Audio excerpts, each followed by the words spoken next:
За тэгэхээр одоо өнөөдөр яг үхээр яг тэр хороолол гэдэг ойлголт бол одоо жоохон хаттуухан хэлэх юм бол баг л тийм цементийн шорон байгаад байгаа байхгүй. Очоод янгууд хүүхдийн талбай гэдэг юм бол яг тэр машиныхаа зогсоолынхаа дунд байдаг те машин аюул жижигхэн тэр нь тэгээ ихэд автомашинд зориулсан тэгээ ногоон байгуулалт маш багтай тэгээ хүний одоо тэр аятаа тухтай гэх тэр орчин бол ихэд баг байхгүй те баг л одоо өглөө очиод орой өглөө гэрээсээ гараад орой баг ирж унтах тийм баг зорилттой болчих тахгүй тэр он сууц гэхээр те тэр энэ зүйлийг бол ихэд бид нэр эвдэх шаардлагатай яг үгээр өөрчлөж хүн зөрөөс отыг байгуулах шаардлагатай гэдэг энэ үзэл санаа өөрөө яг бидний энэ одоо энэ төрийн бас байгуулахын бидний бас нэг хүсэл байгаа юм л да. За дээрэс нь яг үгээр Улаанбаатар хотод тэр хуучны одоо жишээлх юм бол тэр хуучин одоо нөгөө 3 хотод бид нэр амьдарч байгаа гэж байна шүү дээ. Тэр энэ 3 хот маань гурлаа өөрийн гэсэн юм хэв шинжтэй архитектурын. Эхний тэр Богдын хүрээ гэдэг хот маань яг үгээр сүм хийдийн архитектурт хамгаалдаг. Сүм хийдийн архитектур гэж юу хэлээд байгаа юм гэхээр Монгол загвартай, Хятад загвартай, Төв загвартай, холимог загвартай гэдэг ч юм л да. Тэгэхээр энэ загваруудаас өнөөдөр одоо жишээлбэл Монгол загвартай гэвэл яг ямар байр одоо сүм хийдийг хэлээд байгаа юм бэ гэхээр өнөөдөр за мэдээж дугуй хэлбэртэй одоо дугуй нь байгаа. Одоо тасчуулын хийдийг энэ хөлтөд жишээ гэж авч болно. За дараа нь болохоор Бацаагаан гэж байгаа. Одоо өндрийн заанаас одоо загварын цохоос ингээд дөрвөлжин хэлбэртэй. Тэгээ яг үхээр юм чи дээшээ шаталсан пирамид чиг те ийм одоо загвар одоо Бацаагаан гэж нэрлэж байгаа юм л да тийм бас. Тэнгүүд энэ нь болохоор одоо яг гандан дээр сүүл шинээр баригдсан энэ барилга бол 2019 онд те ашиглалтанд орсон энэ барилга бол Бацаагаан гэсэн загварт. Социализм руу ороод ирэнгүүт яах вэ гэхээр илүү бид нэрс нөгөө орчин үеийн хүндрэлтний тэр нөгөө бий болгосон тэр архитектурын тэр мэдлэгийг өөрхөн тэр хоттой орчин үеийн болгож буулгаж байгаа юм. Ингэж буулгахдаа бид нэр зөвхөн тэрнээс одоо буулгахтаа болохоор тэр чигээр нь буулгаагүй. Яг өөрийн гэсэн тэр үндснийхээ онцлогийг тэр дотор шингээж өгч байгаа юм. Тэгэхэд эхний үедээ яах вэ гэхээр ихэнхдээ модерн загвар дамгаалж ирсэн. Тэгээд яах вэ гэхээр яг социализм үеийн яг дунд үед болохоор 45-аас 1961 он хүртэл ерөөдөө одоо тийм неоклассицизм үеийн барилгад одоо урталтаа багантай. Өөрөөр хэлбэл бид нэр 2500 жилийн түүхтэй одоо тэр классик загвартай тэр барилгуудыг Оросоор дамжуулан оруулаад ирж байгаа. Гэхдээ энэ загваруудад бид нэр юу хийж өгсөн бэ гэхээр одоо драмын театр гэдэг чинь л одоо тэр дээдлийнх нь ордер буюу капитал гэж ярьдаг багныхын тэр дээдлэлт нь болохоор морнитлогыг өгч байгаа. Дэлхийн хаач байхгүй. Зөвхөн Улаанбаатар хотод драмын театраас л үзэх боломжтой. Тийм одоо тэр архитектурын тэр хэв шинжит нь өөрсдийнхөө үндэснийхээ онцлог тэр элементийг тусгай хийгээ өчөж байгаа юм. Тэг одоо бид нэг монголчлон гэж ярьдэн шүү дээ. Яг тэрнтэй адилхан. Тэгэхээр энэ үед нөгөө би бас түрүүнд дурдсан социалист агуулгатай үндэсний хэлбэртэй барилга барина гэдэг чинь энийг хэлээд байгаа. Тэгээ байгалийн түүхийн хүмүүс одоо сайн нураадаг барилга, санхүү үдийн тэгээд сургуулийн барилга, драм, дүүр, за хөрөнгийн бирж, алтаач буудлага, дотын захиргааны байр гэдэг ч юм те. Тэг ингээд ерөөдөө юм неоклассицизмын загвартай барилгад одоо нэг 15 6 байдаг Улаанбаатарт те. За хотын төвийг тойрсон юм барилгууд нь болохоор юм ансамбл болдог байхгүй. Тэг нэг юм архитектурын чуулга болдог юм маш үнцэнтэй юм барилгууд байгаа байхгүй. Тэгэхээр ийм зүйлүүдийг л ерөөдөө социализмд үлдээсэн. Дараа нь болохоор яах вэ гэхээр 1900 ерөөдөө яг 54 онд Улаанбаатарт анхны төлгөө бий болоод тэгээ 50 оны яг сүүл үед Монголд яг неоклассицизм дуусаад хамгийн сүүлийнх нь барилга нь драмын театр гэхгүй 1961 онд баригдсан. Тэгвэл яг энэ дуусах үедээ яах вэ гэхээр модернизмын одоо ийм барилгууд баригдчихсан байхгүй. Тэгмүүд яг дэлхийд яг үхээр модернизм дуусч хахад Монголд одоо тэр яг тэр төгсгөлийн үедээр Монгол тэр модернизмын чиглэлийн барилгууд баригдаж эхэлсэн байхгүй. Тэр нь болохоор одоо юу вэ гэхээр Урцааны барилга. За тэгээ одоо Улаанбаатар жиш буудал гэдэг ч юм те ийм одоо хид хидийн барилгууд байгаа. Тэгээ одоо чи эднэрт бас бүгдэнд нь үндснийхээ бас тэр хэв шинж тусгагдсан байгаа байхгүй. Одоо жишээлх юм сая Урцааныг ярьсан те одоо сүм хийдийн юу тусгасан байна. Тэнгүүд Улаанбаатар жиш буудалд яг бас тийм байхгүй. Хүмүүс ингээ харахаар Улаанбаатар нэг юм жиш буудлын дөрвөлжин хэлбэртэй л шаардаг. Гэтэл бид нэр ингээ сайн анзаарах юм бол ингээ дээвэр нь ингээ жоох ингэсэн ч юм уу те эсвэл ингээл хуваалттай ч юм уу те тэр юу юм тийм. Дээр нь болохоор бас 1980-ад оны үед 80-ад онд баригдсан одоо буян тухай одоо Чингис хаан жишд бодол болсон те тэр барилга чинь бас яг энэ сүм хийдийн загвараар баригдсан баг ч те. Тий Чингис хаан одоо сонгосны бодлын барилга те. Тэр гих мэтэр яг ингээд яг хуугаар социализм үед ерөөдөө нэг юм өөрийн гэсэн өнгө төрхтөө те үндэсний одоо бид нар чинь тусгаар технологи ингээд сэргээчж байгаа шүү дээ. Тэнгүүдээс үндэсний гэсэн хэв шинжийг тэндээ агуулж байгаа. Гэтэл 90 оноос хойш бидний байгуулж байгаа одоо энэ Шилэн Улаанбаатар хотод тийм байна үхэр байхгүй. Одоо бүхэн өргөл авахгүй. За дугуй байгуулсан те яг Монгол гэрэл бид нар тэгээд шүү дээ те. Монгол гэрээ байшин болгоцсон гэж ярьж шүү дээ. Гэтэл яг яах вэ гэхээр яг юм нэгдүгээрт бол ансамбл гэж байхгүй байна. Хоёрдугаарт яг бидний энэ одоо энэ шинэ энэ Улаанбаатар хотын Монгол хүн зориулсан яг бидний орчин үеийн бас нэг юм орон зайн шийдэл байх хэрэгтэй шүү дээ. Хүн зориулсан. Тэр юм байхгүй байгаа тоххой.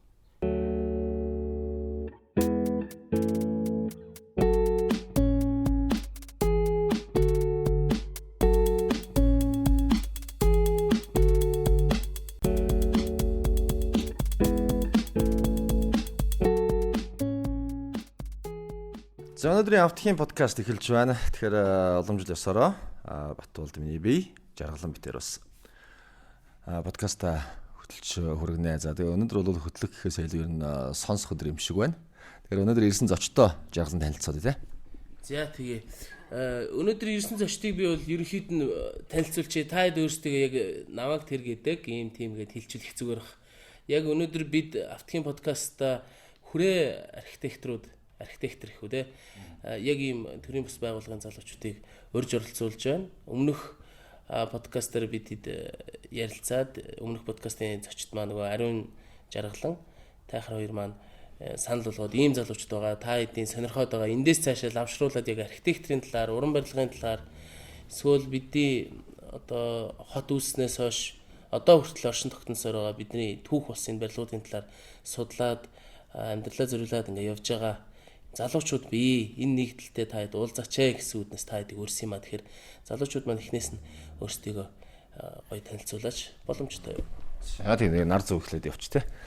Сайн байна уу. Хүрээ архитекторууд төрийн бас байгууллагын архитектор бэлэгт гэж юм байна. Сайн байна уу. Наг хүрээ архитекторын архитектор, сэргээд сурлагч архитекторын хичээн. Очоёрс за хүрээ архитектор төрийн бас байгууллагын гишүүн түүх мэргэжилтэй. За сайн байцгаана. Мөнх Эрдэнэ гэдэг. За хүрээ архитекторууд энэ төрлийн бас байгууллагын гишүүн, бас архитектур мэргэжилтэй архитектор юм байна. За ийм залуучууд өнөөдөр бас ирсэн байгаа. Тэгэхээр хүрээ архитектор гэж одоо энэ төрийн бас байгууллага ер нь хизээ анх байгуулагдсан, яг ер нь яг ямар чиглэл үйл ажиллагаатай юу хийдэг юм одоо залуучууд нэгдэж нийлээд ийм үйл ажиллагаа явуулж байгаа. Энэ талаар бас танилцуулаад эхлэе те. За хүрээ архитекторууд гэдэг энэ төрийн бас байгууллага яг албан ёсоор баталгаажсан бол одоо нэг удаагүй л байна л да. Энэ жилд үүсгэн байгуулагдсан. За гэхдээ энэ ингээд оролцож ажиллаж байгаа санаачлаг гаргаад ер нь нийгэмд идэвхтэй яваад байгаа энэ залуучууд маань өмнө нь одоо бид нар бол хамтарч ажилладаг байсан. Одоо баг оюутан цаг үеэс эхлээд ингээд ажилладаг байсан юм залуучууд ер нь одоо Улаанбаатар хотын түүх, өв соёл энэ үнэт зүйлийг хадгалахад ер нь залуучуудын оролцоо маш чухал гэдэг утгаар одоо ингээд албажуулаад нийгэмд чиглэсэн ажлуудыг ер нь хийхээр ингээд явж байгаа. Тэгээ юм ер нь дийлэнхээр бол ер нь архитектур мэргэжилтэй юм хүмүүс байгаа. За тэгээ хүрээ гэдэг ер нь утга нь өөрөө юу гэсэн үг вэ гэхээр одоо Улаанбаатар хотын анхны суурьшил болох хүрээ гэдэг ер нь хорийн хот гэдэг энэ үгнээс ерөнхийдөө бид нар энийг ер нь сонгож авах нэг чухал юм байна гэж үзсэн. Яг цаанаа утгууд байвал нь олон задарч болно. Гэхдээ үндсэн нэгдүгээр утга нь бол хүрээ хотын гэдэг бол тэр түүхэн гэдэг агуулга бол энд ингээд чиглүүлсэн.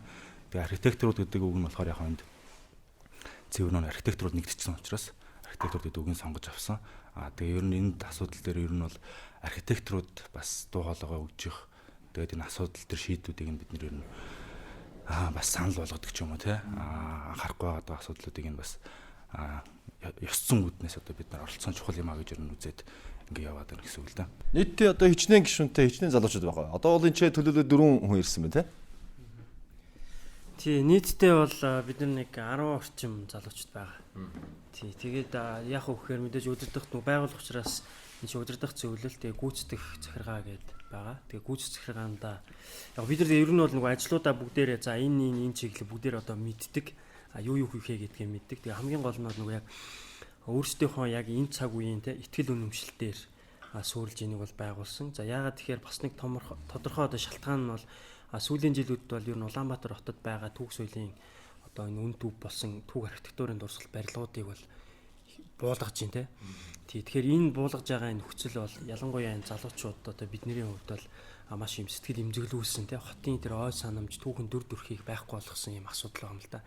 Тэгэхээр энэ дээр бид энийг бол ерөөдөө ингээд залруулах шаардлагатай. Хоёрдугаар гэх юм бол яг үхээр биднэрт нийгэмд бас юм нөлөөлөх өөрөмөл нийгэмд өөрөмөл соёлын үг гэж яг юу юм, архитектур гэж юу юм, хот төлөлт гэж юу юм, орон зай гэж юу юм те. Биднэрт эднээс нь яг алийг авч үлдэх юм бэ?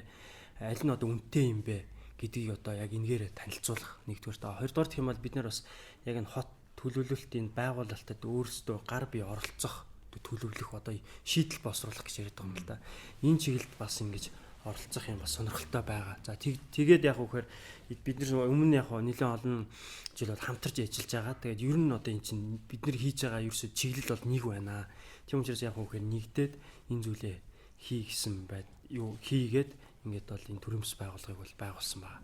За хүрээ гэдэг яг утгын би дахиад дээр нь нэмээд хэлэхэд ер нь бол бид нар энэ үг бол одоо жишээлх юм бол яг монголчуудын хувьд бол яг одоогийн түвшинд бол юу вэ гэхээр зөвхөн хүрээ хот гэдэг ч юм уу те эсвэл богдын хүрээ гэдэг ч юм уу те энэ утгаар ингэж тайлбарлагдаж яваад байгаа. Гэтэл яг бид нэр ингээд ерөхий түүхээ ингээд сайд гүнзгийрүүлээ судлахад бол анх одоо хүн хүрээ те дараа нь цэргийн хүнийг үе цэргийн хүрээ тэгэл 12 дугаар зууны үед язгууртны хүрээ бас цэргийн хүрээ гэдэг ч юм те. Тэгээ ер нь бол 18 дугаар зууны их үеэс эхлээд бол энэ одоо шашны хүрээ гэсэн юм хүрээ гарч ирсэн юм л да. Тэгээ энэ одоо хүрээ гэдэг энэ одоо үгний энэ ойлголтын цаана бол ерөөсөө нэг юм дөрвөн одоо хэв шинжил яваад байгаа байхгүй яг ижлэгэн хүрээ гэж юу хэлээд байгаа юм бэхээр ерөөдөө энэ Монгол улсын түүхийнхаа туршид сүүлийн баг 2500 тэрнээс ч дээш жилчтэй байж магадгүй те. Тэгэхээр энэ хугацаанд бол хүрээ гэдэг энэ ойлголт бол ерөөдөө зохион байгуулалтын хэлбэр байдлаар явчихсан юм л да. Өөрөөр хэлэх юм бол энэ дөрвөн үндсэн хэв шинжтэй одоо урагшаа харсан байралтай за тэг ингээд дугуй одоо хэлбэртэй те. Тэгээ дунд нь одоо тэр цэргийн юм уу язгууртны юм уу эсвэл шашны юм уу те тэрүүн байдаг. Тэгээ тэр уртлаа тэр дунд нь байгаа тэр орд өргөө буюу тэрнийга тоорч тэр албатууд нь юм уу ламнарч юм уу суудаг. Тэгээ тэр орд өргөөнийх нь уртл нь задгаа гэсэн ийм үндсэн ийм дөрвөн шинжтэй. Тэгээ энэ дөрвөн хэв шинж яг доторх агуулганд өөрчлөлтөө яваад байсан болохоос түүхэн одоо тэр үеүдд бол энэ зохион байгуулалтын хэлбэр бол яг ижлэг явж ирээд байгаа юм. Одоо бидний Улаанбаатар хотын яг тэр хүрээ гэж богдын хүрээ, их хүрээ, даа хүрээ гэж нэрлэдэг байгаа энэ зүйл чи яг л энийг хэлж байгаа байхгүй. Дунд нь шашны тэргүүнийх нь орд өргөө байдаг. Тэрнийг төөрөөд яг дугуй хэлбэртэйгээр ламнар байдаг. Тэр ордных нь уртл нь задгаа. Тэр задгаа талбай дээр нь одоо даншиг наадам, цам харайх, богд иргэдээ өглөг шиг харилдаг ч юм уу те. Иймэрхүү зүйлүүд болдог гэсэн байхгүй. Тэгээ сүүлдээ бол яг үхээр энэ хүрээ гэдэг нь бол өөрөө ерөөдөө яг Улаанбаатар хот дээр аваад үзэх юм бол энэ нь өөрөө хот болчихж байгаа байхгүй. Тэр хотын хэв шинжийн үндсэн тэр хэв шинж болж байгаа юм гэсэн үг л да. За Монголд бол нийтдээ нэг 700 гаруй байршил одоо 1000 гаруй сүм байдаг. Энэ 700 гаруй байршлын 160 гаруй нь бол хүрээ байгаа. Өөрөөр хэлбэл хүрээ гэж бид нар хүрээ хийдэг гэж ярьж байгаа. Тэгэхээр яагаад хүрээ хийдэг гэж ярьж байгаа?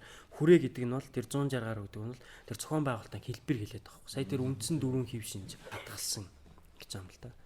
За тэгээ яг энийг зөвхөн цааш нь үргэлжлүүлээд зөвхөн яг ярьсан дээр ярихад одоо манай Улаанбаатар хотод энэ хүрээ тэгвэл одоо устцсан тий байхгүй болцсон тий. Тэгвэл энэ хүрээнээс яг юу үлдсэн юм бэ гэдэг асуулт гараад ирж байгаа байхгүй. Гэтэл яг үхээр 1900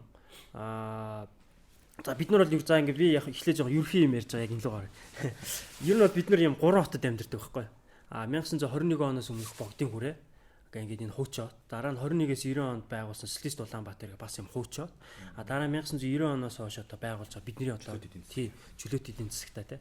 Тэр энэ яг үхээр би жоо яажлаа шилэн Улаанбаатар гэдэг юм. Тэр ийм 3 хотод байгаа. Тэгэхээр энэ 3 хотын яг үхээр эхний 2 нь болохоор хуучаа хот болчихж байгаа байхгүй одоо бидний энэ хувьд. Одоо бид шинэ хотыг байгуулж байгаа учраас. За тэгэнгүүт яг үхээр энэ хуучин хот маань бол хаана байна гэдэг асуулт гарч ирж байгаа. Гэтэл яг үхээр тэр 21 оноос өмнөх богдын хүрээ гэдэг хотыг чинь бид нэр тэр чигт устгацсан байхгүй.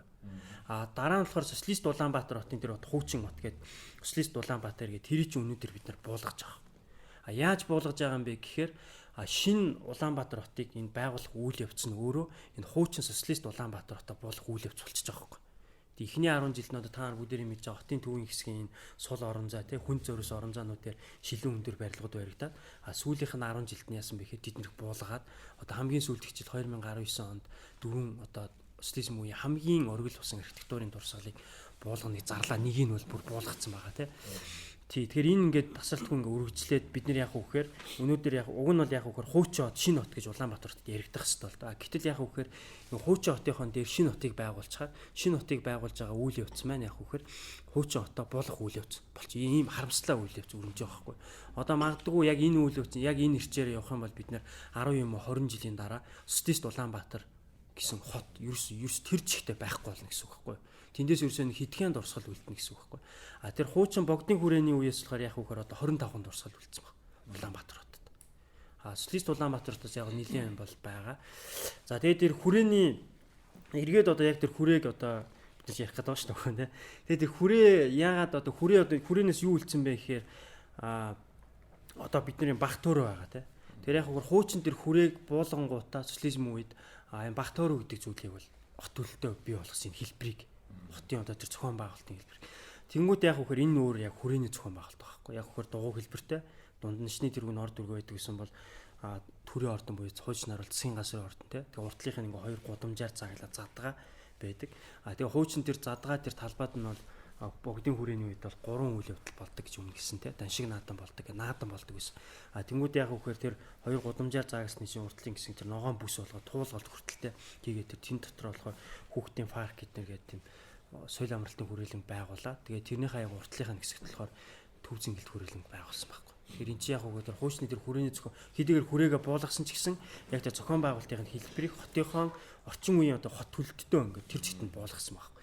Тэгэхээр эндээс яг юу хэлэх гээд байгаа юм гэхээр ер нь өнөөдөр Улаанбаатар хотын одоо хот төлөлтийнх нь амин сүнс нь юу вэ гэхээр ерөөсөө бах туур байгаа. Эндээс бол харж байгаад яг нэг буулгана гэж бас нэг арай зөөлж хэлээд байна л да. Яг нэг гэсэнд бол бас л устгаж байгаа л нийлбэр л дээ тий. Боолгож устгаж байна шалаа. Тэгэхээр юу үйл ажиллагааны чиглэл зорилгын тухай сая ярьлаа. Тэгэл байгууллагын одоо төрөмс байгууллагын лого энэ ч гэсэн саяны тэр хүрээ гэдэгтээ ялчууд авцаад ингээ явж байгаа. Одоо маш олон их олон урт удаан жилийн түүхтэй учраас хаанаас нь яаж асуухаа би бол өстой мэдэхгүй байна. Бараг л нэг юм хэлээл бараг үргэлжлүүлээ яриулчмаар л тийм сайхан мэдээлэлүүдийг залуучуудаас авж байна. Эндээсээ цөмөрөө яг сая ийм юм ярьцных цөмөрөө яг гоё эртний сайхан барилгуудын тухай ярьчул яадаг юм. Тэр барилга чи ийм учиртай шүү дээ. Эн чин тийм шүү дээ. Гэд өмнө нь яг уу таад ямар нэг нэвтрүүлгээр ч юм уу подкастаар ч юм уу ороод юм ярьж л байсан баг. Тэрнээс арай өөр мэдээллүүдийг хүргүүл тэрийг ийм учраас хайрлах хэвээр. Тэр барилгыг ийм учраас гамнах хэвээр гэж нөгөөдгөр бас сая нөгөө 25 ширхэг дурсгал байгаа гэдэг шүү дээ. Богдын хүрээнээс үлдсэн. Тэр 25 дурсгалыг яг нэр цохоод илүү жишээ нь Чойжин лавын музей, Богдхааны зуны ордон одоо гэр музейч байдаг юм те. Тэгэл яриад явах л бах л та. Эннээс өмнө сая подкаст эхлэхээс өмнө нэг барилга гуруулаа утсан дээр хараад суужсэн шүү дээ. Зогсож байсан шүү дээ. Тэр барилгыг одоо яагаад гоё гэж байна? Яагаад тэр одоо дурсгал байх хэвээр энэ талаар мөхөд нь манайх яриач. Тэхөө. За яг Улаанбаатар хотын хувьд тэгэхээр одоо бид нар бол 10 сарын 29-нд Улаанбаатар хотын 300 хэдэн жилийн ой жил болгон тэмдэглэдэг те. Гэхдээ яг орчин үеийн тэр хот төлөвлөлт буюу одоо яг Бээжин эсвэл Москва шиг ингээд хөгжиж ирэх үндсэн суурь бол 1954 онд тавигдсан. Тэгээ энэ он цагаас эхлээд ер нь бол манай орчин үеийн хотчлтын түүх эхэлнэ гэсэн үг. Тэгэхээр энэ бол суурин амьдраад ер нь бол баруун 70 гаруйхан жил ер нь бол одоо явж байгаа юм хүмүүс байна. Тэгээ ерөнхийдөө бол тэр өмнө бол маш тийм түүхийн онцлогтой юм, соёлын онцлогтой юм объект эсвэл тийм дурсгалууд ер нь Улаанбаатар хотод маш их байна л да. За жишээ нь сая тэр амгалан гэж сая юу ярьлаа гар утсан дээр байсан гэд. Тэгээ өмнө нь яг бид нар нэг юм жижиг воркшоп сургалтын үйл ажиллагаагаар гээд бас судалж явж байгаа тийм жижиг тийм барилгуудыг олсон л да амгаланд. За амгалан болохоор яг бид товчхон яриа бас очоор дэлгэрүүлээд ярих байх амгалан. За амгалан болохоор өмнө нь бол тийм 8 гэдэг ер нь бол тийм хуучин манжин үеэс ингээд үүсэн тийм худалдааны тийм хүрээний тийм хэсэг байсан байгаа байхгүй. Тэгээ тэр үеэс эхлээд бас ер нь манай суурин амьдрах тэр юунд бас нэлээд том соёлын нөлөөлөлд орж ирсэн гэдэг нь үндээс харагдаж байгаа тэр худалдааны амиа эрхлэхтэй. Тэгээ ерөнхийдөө тоосхоор тэр барилгуудыг барих, байшингууд барих гэдэг ч юм уу те. Тэгээ үүний нэг жижиг одоо тийм улам гөрүүд нь амгаланд ер нь бол үлдсэн байсан зургийг ер нь бол баталгаажуулж авсан. Тэгээ тэнд болохоор юу үлдсэн байна гэхээр ер нь бол нэг юм ойролцоогоор 1660 жилийн түүхтэй тийм жижигхэн одоо бидний нүдээр харахад зүгээр шавар таг зогоо. Тэгээ ингээд ер нь бол тэр барилга нь яг юугаар хийгдсэн байна ингээ харахаар мод болон тоосго. Тэгээ тоосго нь болохоор тийм шатаагаагүй тоосгоор баригдчихсан тийм барилга байна л да. Тэр өнцгөөс нь харах юм бол зүгээр архитектурын тэр хөгжил барилгын юунд бол энэ шатаагаагүй тоосгоор юм моторын барилга одоо барьж сууц барьж байсан байна гэдэг нэг тийм юу байгаа. Тэрнээс өмнө мэдээж бас манай сүм хийдийн тийм туршлагууд маш их тэрнээс ч илүү байна л да. Хамгийн жижигхэн тийм цар хураан тэгэхээр нэг иймэрхүү жишээнүүд. За тэгээ энэ бол амгалан одоо бол ингээд дахин төлөвлөлтөнд ороод ингээд одоо сүүлийн 4 жилийн нөхцлөөсөө бол ингээд танигдахаараа өөрчлөгдсөн байна л да. Тэгээ энэ өөрөө дахин төлөвлөлт яг хийж байгаа сайн боловч нөгөө талаараа бас тэр түүхийн уул мөрийг балартуулаад одоо дараагийн үе гэхэд тэр тийм байсан гэдгийг мэдэх тийм түүхийг бол номноос унших болчих жоохоо. Жишээ нь номтын бүс, дайчин хүүгийн бүс гэдэг ер нь бол тийм маш тоо бүсүүд худалдааны том төвүүд байсан байх жишээний. Тэгээд Жанжин Сүхбаатарын бас түүхтэй холбогдно. Их мэдчлэн одоо ер нь бол тэр контекст, хот төлөвлөлтийн тэр контекст онцлог талаасаа бол маш онцлогтой газар байна л да. Тэгэхээр одоо энэ дээр бид нэр дахин төлөвлөлт ч юм уу те хот байгуулалт, хот төлөвлөлтийн талаасаа бол бид нэр энэ онцлогтой газрынхаа түүхийг шингээж хадгалж авч үлдэхийг авч үлдээд ингээ явахгүй бол одоо ерөөсө бүгдийг ингээл арчаал бүгдийг нь шууд одоо гэр хорооллыг бол гэр суурьшлыг бол орон сууцч болж өндөр орон сууц барих нь ер нь бол одоогийн өнцгөөс хамгийн зөв шийдэл болчиход байна л да. Гэхдээ энэ дэр бас тэр бодлогын юм дэр бас анхаарах юмуд бас байх шиг байна гэж бид нар бас үзэж байгаа. Архитектурч бас энэ дэр бас санал нэгтэй байгаа. За тийм амгалангийн түүхтэй бол манай очоо бас дэлгэрүүлээд ярих байна. Ер нь яг нь сая ярьж байна л да. Номноос л үзнэ гэдээ яриад шүү дээ. Магадгүй хэрвээ ингээл бүх юмуд устгаад ингээд одоо буулгаад гэж яриад байгаа. Их зөөлж яриад байгаа. Би бол устгаад гэж яриад байгаа. Тэгээд номноос л үзэх бол бид нар ч гэсэн одоо хөөхд багтаа жидг юм уу эмээгээс энд ийм байсан. Тийм байсан. Сурах хүчгээр одоо ингэдэг тэгдэг тийм байсан гэж л одоо үзэж өссөн. Одоо биднээс хувьд ч гэсэн өнөөдөр одоо үзэж нүдээр үзэж байгаа гараар барьж байгаа зүйлээ дараа нь одоо хөөхдтэй ач 30 та бас баг тэгж ярих л зүйлтэй бас тулгарх гэдэг юм л тэ. Тий, энэ ийм байсан. Хайч юу гэдэг шиг. Би сүми дээр хэлэр чинь одоо яг ер нь одоо Улаанбаатар тэр богдын хүрээний үеийн тэр одоо дурсгалт нэг 20 хэдэн барилга байна гэж байна. За социалист нийгмийн гэж түрүү ярьжсэн шүү дээ, тэ. Ерөнхийдөө одоо ингээд шинэ одоо Улаанбаатар байгуулагдж байгаа тэр нэгснэ дээр нь бариад байна л гэж яриад байгаа шүү дээ. Эртэл биднээс бас ярьжсэн л да. Хуучных шиг ийм яг одоо баг тороож гэдэг юм уртцааны гудамж шиг гэдэг юм уу яг ингээд хүн ороход яг тэр хуучны социалист нийгэм рүү ордог шиг тийм атмосферыг үзүүлдэг тийм одоо дүүрэгч гэдэг юм уу те. Эсвэл одоо хотоос гаргаад бас тийм тусдаа юм бариул яадаг юм бэ гэдэг зүгээр санал ярьжсэн байхгүй. Тэгэхээр тэр одоо юу байхгүй ч гэдэг юм уу. Эсвэл яг ингээд баг тоороод явж байхад гинт нэг өндөр шилэн байрлал гараад ирдэг. Тэгэхээр мэдээж тэр нэг атмосфер бас байхгүй болдог ч гэдэг юм уу гэдэг ингээд янз бүр юм ярьжсэн л да. Наадэрч болохоор ингээд байгаа юм л да. Одоо яг манай яг гоо ингээд шинэ шилэн барилгын дээр барьж болно те. Өндөр барилга барихын үед барьж болж байгаа байхгүй. Гэхдээ одоо яг нэг сүмийн архитектур яг уламжилт архитектур ч юм уу социализмын үед ч гэсэн одоо жишээ нь бид нар барилга хийхдээ одоо жишээ нэгээд юуны уламжилт төв маягийг тусгасан тиймэрхүү барилгыг завгартай ер нь барьдаг байсан байгаа байхгүй. Тэгээд тэр яг тэр уламжлалын тасраад тэгээ ингээд одоо баригдж байгаа шинэ юм барилгууд болохоор яг түүхэн дурсгалд орж чадах уу тий. Одоо энэ улсын юм барьж байгаа одоо тэр Чингис хааны музей тэр нэг урд байгалийн түүхийн музей тэргээд яг түүхэн дурсгалттай тийм байж чадахгүй байгаа байхгүй. Тэгэхээр бас нэг шүүмжлэлтэй асуудлууд байгаад байна. Тэгээд одоо нөгөө нэг юу гэдэг одоо талбай уртлын нөгөө нэг юм юу даунтаун байгаа шүү дээ. Тэр чинь бол тэр ингээд яг ногоон байгууламж байх зориулттай газар ингээд байшин хуу зөндөрлүүлсэн тий. Ингээд талбайгаас уршаанагаа шууд богдуул ингээд хардаг юм ногоон зурцтай юм газар ч юм уу. Тэгээд ингээд харангууд одоо талбай хажуудлаар ч ингээд бахан өндөр барилгууд баригдсан тий. Тэнгүүд ингээд талбай нь ингээд өдөр их тусам ингээд жижигрэл ингээд харьцаагаар ингээд жижигрэл байгаа байхгүй.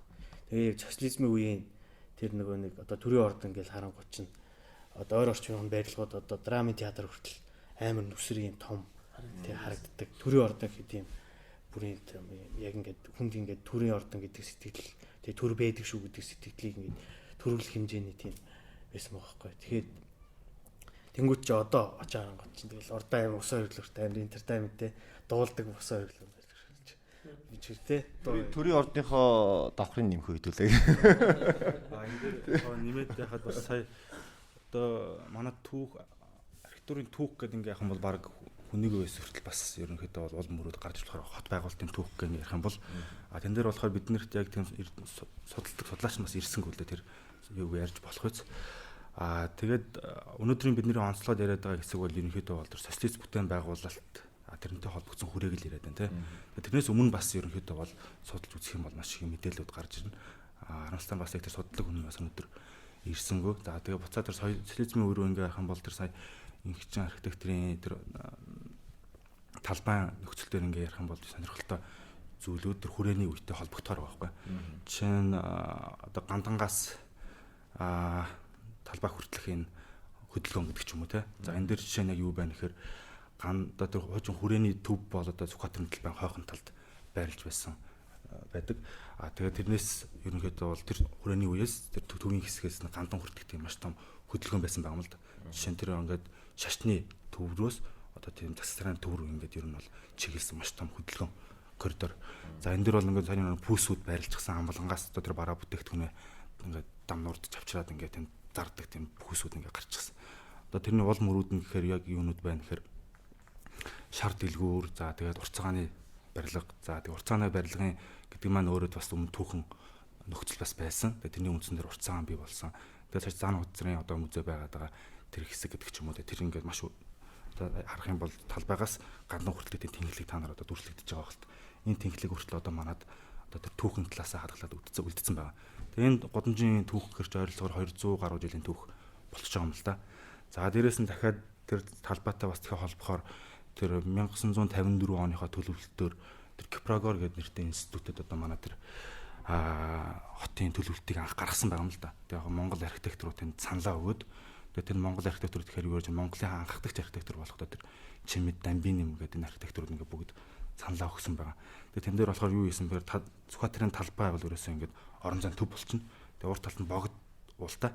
Тэгээд ерөөсөө тэр одоо танаа бүхэн санах юм бол одоо Шангирал руу явсан нэг юм годамж тэгээд Чингисийн өргөмжлөлийн их таймал болсон гэдэг юм гурвалжин гарч байгаа байхгүй. Энэ гурвалжин бол талбайн төв цэгээс ингээ харахад урагшаа харахад ерөөсөө уул харагдана. Тэр хоёрын голд нь холбосон зүйл нь болохоор парк гэсэн ногоон байгууламж. Тэгээ хэрвээ тэр одоо тэр социалист бүтээн байгуулалтын тэр үзэл санаа тухайн үедээ ингээ хадгалагдчихсан зүйл буцаад тэр ардчлалын одоо ардчил гарснаас хойшгүй хадгалагдсан бол одоо манад бол маш том тийм онцлогтой хот хөлөлт бий болохоор байсан байна л да. Харамсалтай нь бас ингээ бусдад өгөө болцсон гэдэг ч юм уу. Тэгээ сая ингээ тэр зөвхөн барилгыг буулгах гэдэг бол нэг асуудал. Дахиад тэрийг эвдэх асуудал яваад байгаа байхгүй. Тэрийг бас буулгахтаа оруулж бас очиорсоо яриад ах шиг байна. Төлөвлөлт одоо нэгдсэн одоо энэ төлөвлөлтийг сая Монгол архитектурууд гэж яриад байна л да тий. Одоо та нарын одоо бас хийх гээд байгаа гол зүйл чинь бас энэ гэж би бас ойлгоод байгаа. Тэр түрүү ярьж байгаа социалист нэг юм одоо яг талбай урталт ийм цэцэрлэг төрөлн байдаг ийм байх ногоон байгууламж байх хэвээр ер нь төлөвлөлтөөрөө бол одоо хуучны тэр хүрээ хэлбэрийг бол баг тойрогоор авч үлдсэн ч гэдэг юм уу энэ бол тэр санаагаа нэгсэндээ үлдээгээд нь шүү дээ хичнээн шинэ хот шинэ барилга байгуулж байгаа ч гэсэн санаа ерөнхий нөгөө санаа төлөвлөлт бол байгаад одоо бол яг тийм байхгүй ч байгаа шүү дээ нэгсэндээ шууд газар олдсонд бол бариад явчихдаг сая нөгөө нэг атмосфер гэдэг өөр нэг ярьжсэн тий жишээ нь одоо яг энэ бол тэр атмосфертэй холбогдож болохоор байхгүй сая ингээд жишээ дуртал бол хоёрын юм дурдж болж байна л да тэгээд цааш нь ингээд одоо сүм хийдтэй холбоотой тэр маш олон барилгууд байна. Хойшоогоо урагшаага гэх тээ. Хоёрхан жишээ нэг. За дахиад жишээгээ болон лавшруулаад тэр уртцагаан руу жишээ нь ингээд атмосфер ингээ орох юм бол жишээ нь тэр хүрээний үеийн яг тэр нэг худалдаа танд ингээд байсан байгаа юм л да. Тэгээ сая бол жишээ нь 2020 оны 4 сарын 10 мэднээс нэг 5 сарын 11 хүртэл уралдаан зарласан хотын захиранаас.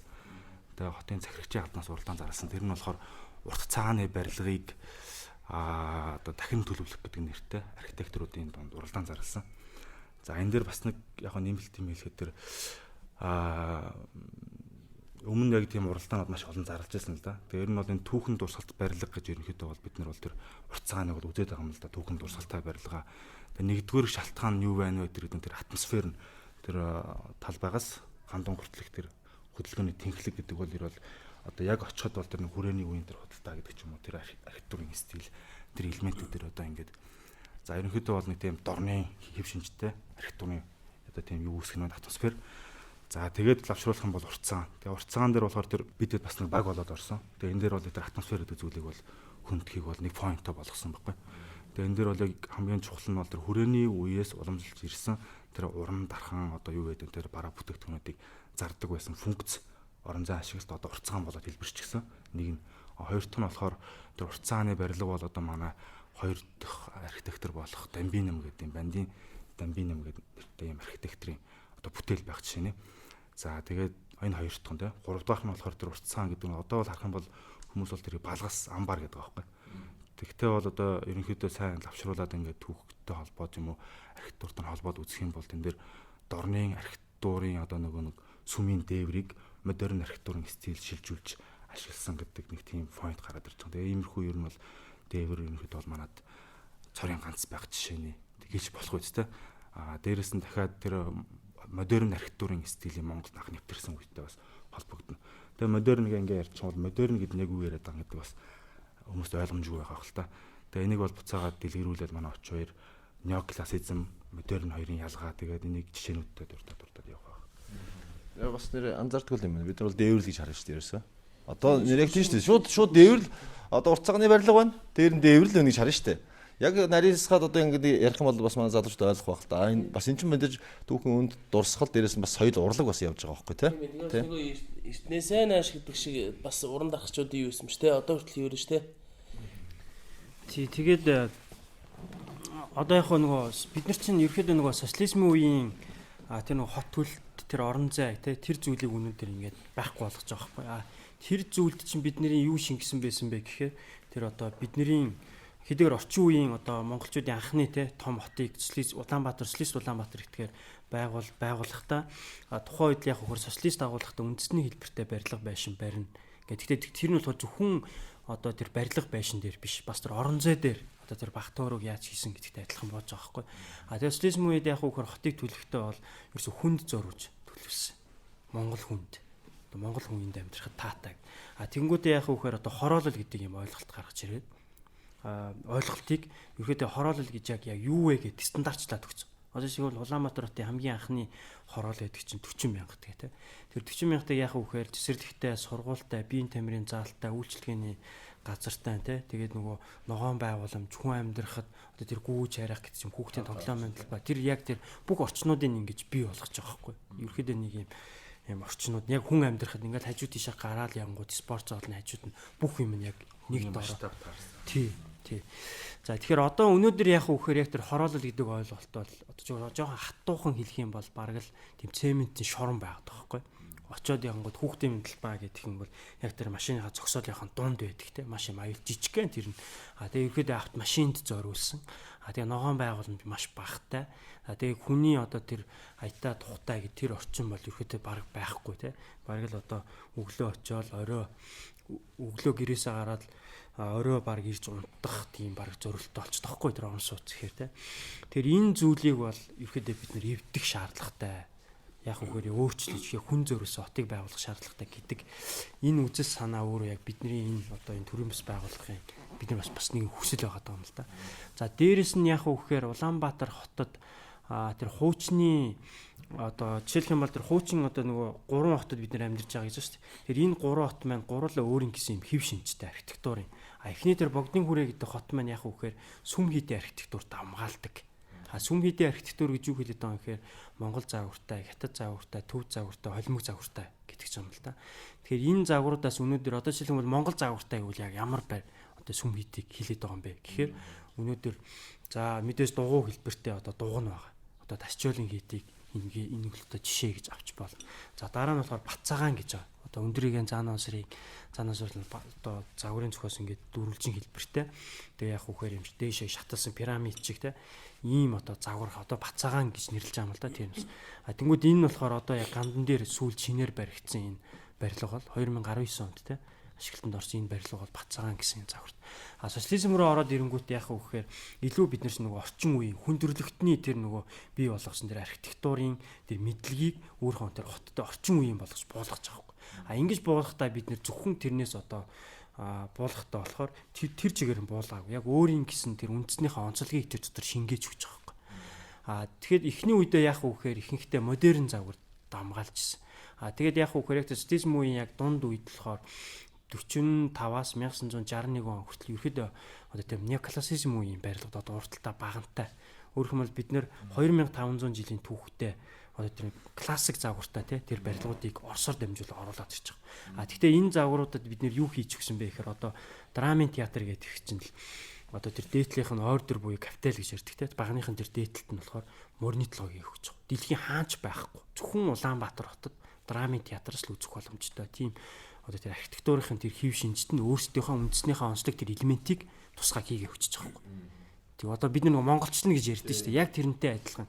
Тэгэхээр энэ үед нөгөө би бас түрүүнд дурдсан социалист агуулгатай үндэсний хэлбэртэй барилга барина гэдэг чинь энийг хэлээд байгаа. Тэгээ байгалийн түүхийн хүмүүс одоо сайн нураадаг барилга, санхүү үдийн тэгээд сургуулийн барилга, драм, дүүр, за хөрөнгийн бирж, алтаач буудлага, дотын захиргааны байр гэдэг ч юм те. Тэг ингээд ерөөдөө юм неоклассицизмын загвартай барилгад одоо нэг 15 6 байдаг Улаанбаатарт. За хотын төвийг тойрсон юм барилгууд нь болохоор юм ансамбл болдог байхгүй. Тэг нэг юм архитектурын чуулга болдог юм маш үнцэнтэй юм барилгууд байгаа байхгүй. Тэгэхээр ийм зүйлүүдийг л ерөөдөө социализмд үлдээсэн. Дараа нь болохоор яах вэ гэхээр 1900 ерөөдөө яг 54 онд Улаанбаатарт анхны төлгөө бий болоод тэгээ 50 оны яг сүүл үед Монголд яг неоклассицизм дуусаад хамгийн сүүлийнх нь барилга нь драмын театр гэхгүй 1961 онд баригдсан. Тэгвэл яг энэ дуусах үедээ яах вэ гэхээр модернизмын одоо ийм барилгууд баригдчихсан байхгүй. Тэгмүүд яг дэлхийд яг гэхээр модернизм дуусчихад Монголд одоо тэр яг тэр төгсгөлийнх нь үедээр Монгол тэр модернизмын чиглэлийн барилгууд баригдаж ирсэн байхгүй. Тэр нь болохоор одоо юу вэ гэхээр урт цагааны барилга. За тэгээ одоо Улаанбаатар жиш буудал гэдэг ч юм те ийм одоо хэд хэдийн барилгууд байгаа. Тэгээ одоо чи эднэрт бас бүгдэнд нь үндэснийхээ бас тэр хэв шинж тусагдсан байгаа байхгүй. Одоо жишээлх юм сая уцааганыг ярьсан те одоо сүм хийдийн юу тусгасан байна. Тэнгүүд Улаанбаатар жиш буудалд яг бас тийм байхгүй. Хүмүүс ингээ харахаар Улаанбаатар нэг юм жиш буудлын дөрвөлжин хэлбэртэй л шаард. Гэтэл бид нэр ингээ сайн анзаарах юм бол ингээ дээвэр нь ингээ жоох ингэсэн ч юм уу те эсвэл ингээл хуваалттай ч юм уу те тэр юу тийм. Дээр нь болохоор бас 1980-ад оны үед 80-ад онд баригдсан одоо буян тухай одоо Чингис хаан жишд бодол болсон тий тэр барилгацсан бас яг энэ сүм хийдийн загвараар баригдсан баг ч тий Чингис хаан одоо сонгосны бодлын барилга тий тэр гих мэтэр яг ингээд яг хуугаар социализм үед ерөөдөө нэг юм өөр ингэсэн өнгө дөрхтөө тий үндэсний одоо бид нар чинь тусгаар технологи ингээд сэргээчихэж байгаа шүү дээ тэнгуүдсэн үндэсний гэсэн хэв шинжийг тэндээ агуулж байгаа. Гэтэл 90 оноос хойш бидний байгуулж байгаа одоо энэ Шилэн Улаанбаатар хотод тийм байна үхэр байхгүй одоо бүхэн өргөл байхгүй. Дугуй байгуулсан тэ яг Монголд ирээд бид нар тэгээд шүү дээ тий. Монголд ирээ байшин болгоцсон гэж яриад шүү дээ. Гэтэл яг яах вэ гэхээр яг юм нэгдүгээрт бол ансамбл гэж байхгүй байна. Хоёрдугаарт яг бидний энэ одоо энэ шинэ энэ Улаанбаатар хотын Монгол хүн зориулсан яг бидний энэ орчин үеийн бас нэг юм орон зайн шийдэл байх шүү дээ хүн зориулсан. Тэр юм байхгүй байгаа тоххой. Тэгэхээр эн чинь айгүй юм харамсалтай. Нэгдүгээрт харамсалтай, хоёрдугаарт айгүй гонигтай байгаа тоххой. Бид нэр өөрсдөө тусгаар тогтнолцсон орон байж ич энэ зүйлийг хийхгүй байхгүй. Одоо жишээлх юм бол яагаад одоо нийтийн талбай дээр одоо хүмүүсийн баатрийн хөшөө үндэснийхээ онцлогийг харуулсан баримлуудыг босгоод байд юм бэ? Эсвэл яагаад үндэснийхээ хэв шинж юуныг барьсан тэр олон нийтийн барилгуудыг бариад байд юм бэ гэхээр тэр чин улс орнуудад яадаг вэхээр тэр тусгаар тогтнолын маш том бэлэгдэл болж өгдөг байхгүй. Гэтэл өнөөдөр бид нэр яах вэ гэхээр Улаанбаатар хотод ирээд 90 оноос хойш байгуулж байгаа энэ юуг одоо барилга байшинг энэ орон зайг харах юм бол та нар одоо тусгаар тогтносон юм уу? Үгүй юм уу гэдэг юм асуултыг бид нэр өөрсдөөсөө асуух шаардлагатай болж байгаа. Тэгвэл бид нэр гаднаас ингээ авчираад биш үү? Хуулаад тий. Гэтэл яах вэ гэхээр жишээлх юм бол ингэж аахгүй. Одоо энэ хөшөө баримл дээр бол тэрийг бид нар хадгалж чадчих жоохгүй. За Монголд ирэнгүү Зүхбаатарын хөшөө байна тий. Өө чи тусгаар тогтнолсон үндэснийхээ Баатарын хөшөө байна. Өө Чингис хаан байна тий. Эсвэл одоо юу гэдэг нь Централ Таврын уртлын Улаанбаатарын нийтийн талбайд анхны баримл буюу одоо эмнэг сургах гэжээд баримл байгаа шүү дээ. Тэр чинь бас яг Монгол үндэснийхээ ямыг бид нар чинь баримл болгочихж шүү дээ тий. Тэг гих мэт. Тэгэхээр яг үхээр энэ нөгөө барилга дээр тэр орон зай дээр юу харагдахгүй байгаа байхгүй. Социализм үед бас нэг юм юу вэ гэхээр архитектураас гадна бас чимэглэл гэж байгаа. Чимэглэлийн урлаг гэж байгаа. Тэрийг яг үхээр одоо тэрний хамгийн том одоо социализмын хамгийн том бүтээл бол оргил бүтээл бол одоо дүүрийн театр. Дүүрийн театрт ингээд дотор талд нь гадна ч байна, дотор нь ч байна. Дотор талд нь ингээд орох бол маш гоё чимэглэлүүдтэй үндэснийхээ яг оргэ. Тэрийг хин хийсэн бэ гэхээр тухайн үеийн Монголын одоо хамгийн шилдэг баримлчид, зураачид гэсэн байхгүй. Одоо Манбатар гэдэг маш том зураач. За тэгэл Чомбл гэдэг Монголын одоо баримлын одоо загалмаалсан эцэг байгаад байгаа байхгүй. Тэгээ Сүхбаатарын хөшөө хийсэн тий. Тэгээ гих мэтэр ингээд яг тэр үед ингээд өөрөх юм бол тэр архитектур хөгжингүүт архитектур тэр хот байгуулалтын тэргээ тэр нөгөө үйлдвэрлэл тэр бааз үүсэнгүүт яах вэхээр тэрнийгээ дагаад тэр нөгөө боловсон хүчин дагаа бий болчихж байгаа. Гэтэл өнөөдөр бид нар социализмоос илүү давсан архитектур, хот төлөлтийн мэрэгчлээ хүмүүстэй мөртлөө социализмынхаа үеийг нөгөө гүйцэх үндснийхаа тэр онцлогийг тусгасан барилга байшингаа нөгөө энэ олуулаа байж хийж чадахгүй байгаад байгаа байхгүй. Тэг энэ жоохон тийм харамсалтай. Хол харж хол явна. Автхим компани. Тэг яг сая сонсож байгаад тийм л юм бууж байна л да. Одоо жишээлбэл 1954 онд хот төлөвлөлт бий болсон гэж тэгж байна. Тэр үед одоо юу гэдгийг хүнд ээлтэй, одоо иргэдэд ээлтэй гэж ингэж байна. Яалтч бодоод ихэд хүн ихтэй байна л да. Хүний нэг сууршил Улаанбаатар хот руу чиглэж байна. Чиглээд ирэхээр нөгөө нэг анхнаас төлөвлөсөн байсан хот нөгөө Багтаамж одоо тэдэн хүний Багтаамжтай хот гэл ингээд байгуулсан. Тэрэндээ одоо юу гэдгийг сая ярьж байна шүү дээ. Нөгөө нэг 40 мянгат гэл ингээд 40 мянгатынхаа тэр тэдэн орон суусан тохирсон тэдэн сургууль, тэдэн цэцэрлэг, тэдэн заал. Гингүүд ахаад нэмээд баг 50%, 100% илүү ахаад хүн нуглаад ороод ирэхэд тэдэндээ хүрхээ болоод ирдэг ч гэдэг юм. Ингээд ахаад өчнө бол асуудал байна л да тий. Энэ дээр нэмээд яг товчхон дэлгэрүүлэхэд за социализм үед яг нэг дөрвөн ерөнхий төлөвлөгөө дөрв багтай. Дөрвөн ерөнхий төлөвлөгөө хийсэн байгаа байхгүй. Дөрвөн ерөнхий төлөвлөгөөг хийх үндэслэлүүд нь ингээд уг нь бол 10 жил гэдэг ингээд явдаг. Тэгээд ерөнхийдөө бол цагаас нь өмнө хийжсэн байгаа. Тэгээд одоо манайх чи ерөнхийдөө гадуур ярихдаа Оросод манай хотыг 500 мянган хүний ерөнхийдөө одоо Багтаамжтай төлөө хийж яваад өгсөн. Гэсэн юм лээ тий. Гэтэл үүндээ бол бас тэр шинжлэх ухааны үндэслэлтэйгээр дөрвөн ерөнхий төлөө хийсэн байгаа байхгүй. Хийхдээ болохоор тодорхой үйлчлэлттэй. Тэгээд тэр нь бол хот байгуулалтын хууль гэдэг хот байгуулалтын одоо нэг тийм системийн дагуу төлөвлөлөд бариад яваад байдаг. Тэгээд энэ дээр бас нэг тэр нэг онцлог зүйл юу байсан бэ гэхээр социализмын үед 5 дугаар ерөнхий одоо нэг төлөвлөгөө хөгжил гэж байдаг те. Тэдгээр одоо хятад хүртэл бас тэрүүр яваад байгаа. Гэтэл ч одоо бүр 13 миний санджаар 13 ч байна. 5 дугаар одоо ерөнхий хөгжлийн юун дээр яваад байгаа. Тэгээ энэ бас социализмд байсан маш чухал юм аахгүй. Төлөвлөлөөд ингээ барай яваад байгаа. Тэгээ энэ бас тэр бүтцийг хадгалаад уламж тэлээд яваадах боломжийг олгосон байгаа. Тэгээд социализм одоо бас нураад буцаад чөлөө зах зээл гарч ирэнгүүт тэр систем бүрэн нураад дараа нь дахиад ерөнхий төлөвлөгөө хийсэн л дээ. Тэгээ энэ ерөнхий төлөвлөгөөнийг хийх үндэслэлүүд юунаас гарч ирэх хүн амынхаа нөгөө нэг даацыг дийлэхгүй, хурдыг гүйцэхгүй. Одоо 2000 тэдэн он тэдэн хүн амтай болно гэж тооцож идэл тэр нь цагаас өмнө болчих юм уу те. Тэгэхээр асуудал үүсэж эхэлнэ. Тэгээ дахиад төлөвлөх асуудал үүсдэг юм уу.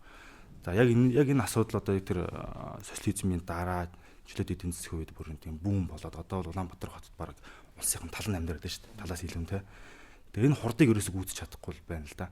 Тэгээ энэ өөрөө тэр төлөвлөгөөгөө бас хэрэгжүүлэх механизмууд нь дутагдаа те. Тэгээ энэ механизм дээр бас дахиад тэр төвийн хэсгийг орхитуулсан юм тэр газар ашиглалтын тийм одоо ерөнхийдөө хууль дүрм журам гэж бас гадны орнуудад ингээд батлаад мөрддөг. Тэгээ тэр газар одоо яг ийм өндөртэй барилгыг ийм стилтэй барилгыг ч юм уу наад зах нь тусгадаг. Тэгээд энэ дээр болохоор ийм ашиглалтай тийм талбай хэмжээг ингэж ингэ гэдэг ч юм уу маш нарийн юмнууд байгаа. Өнгө буудын хүртэл бараа зарим заагаад өгсөн байдаг. Зарим оронд барилгын зориултаар ингэ ашигласан заасан байдаг ч юм уу те. Манад энэ бас жоохон дутагдaltaй байгаад байгаа тэр одоо жишээ нь талбайн уртлын тэр өндөр барилгууд баригдах нөхцөлийг бүрдүүлсэн байгаа байхгүй. Газрыг нэг хүнд ингээд эзэмшүүлждэг. Тэгээд тэр нь дураараа юм хийждэг те. Тэгээ энэс болоод одоо тэр түүхэн туршилт барилгын хажууд одоо тэр ансамблыг ивдэх гэсэн манай очоор ярьдаг. Тэр ансамбл буюу тэр чуулбар байдлаар барилгуудыг нэгэн хэвийн өндөртөө нэг хэвийн стилтэй ингээд нэг цогц байдлаар хийгээд тэгээ энийг нь бол одоо жишээ нь зарим нь бол өндрөөр нь ивдэж байгаа те хажууд өндөр барилга бариад ч юм уу. Одоо Чожин ламын музей те. Тэгээд одоо жишээ нь Дүүрэн театр билүү. Дүүрэн театрын хажуудад одоо Шангирала Блюска баригдсан байх жишээ нэ. Энэ бол ансамбл эвдэж байгаа жишээ байна. Тэгээд дахиад ансамбл эвдсэн нэг жишээ нь тэр байгалийн түүхэн музей. Тэгээд байгалийн түүхэн музей дээр бол сая очиорын ярьдаг тэр неоклассик буюу шинэ классик буюу одоо тэр грек-ромын үеэс уламжилж ирсэн тэр архитектурын стилийг 18 дугаар зуунд шинэ одоо тэр цэрэг мандалтаар дахиж гаргаж ирээд тэгээд тэр нь Монголд нэвтрээд тэр тусгал нь одоо талбай тойрсон барилгуудад сая дурддаг 10 хэдэн барилга шиг ингээд тэрний нэг жишээ нь одоо тэр байгалийн түүхэн музей дээр шингэсэн байх жишээ нэ. Тэгээ Монгол хий чимэглэлтэй тэгээ тэр ордер буюу баг нь маш өндөр баг нь. Тэгээ тэр баг нь одоо дээрээ капитал доороо бейс гэсэн нэг юм бүрдлэсгүүтэй. Тэгээ бүгд яг тэр Монгол дээр нь алхам хэмээгээр ингээд чимэглэж гисэн. Тэгээ Монголын анхдагч архитекторын тийм бүтээл гэдэг утгаараа тэр ансамблаас илүү бас цаана нарийн юмнууд бас хадгалж үлдүүл бас их хүн зүгээр байсан л да. Тиймэрхүү байдлаар цаанаа бол хот байгуулалтын хууль, дүрм журам гэдэг. Энэ дээр нь бас нэмээд ярьж болмоор юм юу вэ гэхээр ард иргэдийн хувьд ч юм уу те одоо энэ нэг архитектурын одоо энэ түүхэн боловсрол олгох гэдэг зүйл их чухал юм шиг байна л да. Жишээ нь хамгийн наазах нь одоо бидний тухайд ярьж болмоор юм юу вэ гэхээр архитектур гэдэг хоёр үгний ялгаа байгаад байгаа байхгүй. Тэгээ одоо архитектурч гэдээ явна. Архитекторчууд гэж явна те. Тэгээ энэ болохоор англи нэршилтээр болохоор architecture буюу орос руу болгонгод архитектур болчдөг. Энэ бол тэр архитектурын ухааныг мэрэгжлийг эзэмшсэн одоо мэрэгчлэн байх нь шүү дээ. Одоо архитектурын боловсролтой тийм хүнийг тэр ухааныг эзэмшсэн хүн л архитектор болох нь. Буцаа тэр одоо нөгөө нэг юу гэдэг ерөнхий мэрэгжлийнхэн нэршил бол архитектур болно те гэдэг ч юм эндээсээ эхлээд тэгээ цаашлаад одоо энэ барилга гэдгийг ерөнхийдөө бол архитектур гэдэг өнцгөөс нь харах ч юм уу те. Тэгээ одоо тэр урт цагаан дээр бол бид нар бол яг цэвэр фасад буюу тэр нөгөө нүүр талын тэр гудамжны бүх тэр элементүүдийг хадгалж авч үлдээгээд тэр нь болохоор архитектурын нөгөө сэргээн засварлалтын арга зүйн технологиор засдаг тийм шийдэл санал болгоод тэгээ арт талд нь бол яг тэр нөгөө сайжруулалтыг хийгээд тэгээд тэр үндсэн фасадыг нь эвдэхгүйгээр тэр ансамблыг нь эвдэхгүйгээр арт талд нь шилэн юу хийгээд материалаар тийм хоосон хорон зайг үүсгээд тэгээ ингээд яваа. Тэгээд яг паблик түгээсэн л дээ. Тэгсэн чинь хүмүүс тэрийг харахтаа бол ер нь бол балгас гэж харж байна. Наад балгасаа буулгаач гэж байгаа байхгүй одоо шууд хатуухан хэлгээд. Тэгээ энэ дээр болохоор бид нар юу хийлээд байгаа гэхээр ер нь хязгаарч археологийн олдрууд ингээд газар доороос тийм бялгар утаа гарч ирдэг юм байна л да. Тэгээд хэрвээ тийм юм хүсэж байгаа бол сүмнэрийн дэлгүүр рүү явах хэрэгтэй ч юм уу те. Тийм шин гоё юм хүсэж байгаа сүмнэрийн дэлгүүр явах. Тэр бол ямар ч үнцэн байхгүй байхгүй. Тэр нэг иймэрхүү одоо тийм бас биднэрт тийм хотын соёл бас ер нь шаардлагатай юм байна. Тэгээд энэ дээр болохоор яг ийм л юм.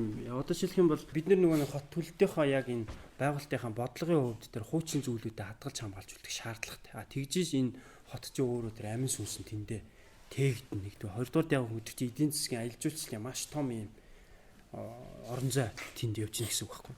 Тэгэнгүүт яг хөр энэ хоёр ойлголт буюу энэ хоёр орон зай хоёулаа нэг дор байцхаар шинүүд нь одоо нөгөө шинэ үеийнхэн шинэ юм авах хүсэж байдаг. Гэтэл яг нөгөө нэг мэрэгжлийнхаа үүднээс ярих юм бол тэдэрэг авч үлдэх шаардлагатай байгаад байдаг. Тэгэхээр яг энэ нөгөө нэг юм суур алдаагаа бид нэр засахгүй бол энэ ингээд цаашаа үргэлжлэх болцоод байгаа хгүй. Тэгэхээр яг энийг ингээд засахын тулд яг одоо Улаанбаатар хотод дахиад юм шинэ хотын төв байгуулах шаардлагатай. Нилээн бас том орон зайд те. Тэгжиж энэ одоо суур алдаа бол засагдана. Тэгжиж одоо бид нэр социализмынхаа одоо тэр дурсгалуудыг авч үлдэнэ гэдэг ч юм уу те. Тэгэхгүйгээр яг энэ үйл явц үргэлжлэл явах юм бол угаасаа хэдэн жилийн дараа бол тэр шинэ нь бол хуучнаа одоо тэр идээд буулгаатай устгаад ингээд дуусна. Энэ бол уусаа ойлгомжтой байна. Магадгүй бүр тэр Blue Sky ч юм уу те барилгын тордчлаа башлаа. Тэр өндөр барилгуудыг хүртэл буулгах асуудал ер нь ирээдүйд яригдчих болно шүү дээ те. Энэ чухал байсан юм байна. Одоо буцаад renovation хийнэ. Ийм асуудал хүртэл байна. Яг энэ дэр бол одоо бид нэр товчхон ер нь дуурж байгаа нь одоо ёс зүй талаасаа энэ маш чухал шүү гэдэг мессежийг хүргэх бас зорилготой яваад байна гэсэн. Юу ярьчлаа мартчихлаа. Ингэсэн юм бадаг. Одоо жишээ нь тэр урт цагаан те одоо ихтлгүүр тэр хотын төв гэдэг эдрийг бид нар яагаад авч үлдэх нь хэрэгтэй вэ гэхэлэр яг тэр тухайн цаг үед амьдарч исэн тэр хүмүүсийн одоо илэрхийл хүмүүсийг ингээд дурсамж бид нар ингээд дурсаж явах тэр цаг үеийн хүмүүсийн илэрхийлэмж واخгүй юу. Тэр цаг үеийн хүмүүс бэжиж тэр тухайн цаг үеийн барилгууд баригдаж байгаа. Тэнгүүтээ одоо лавсруугаас хэлсэн бид нь штэ. Уламжлалгүй шинжилгээг бол шинжил гэж хэлэхгүй гэх тээ. Одоо жишээ нь бид нар ингээд одоо машин дээр ингээд аваад үзэнгүүт Ford ингээд машинаар ингээд дээр өмшөнд байгаа штэ.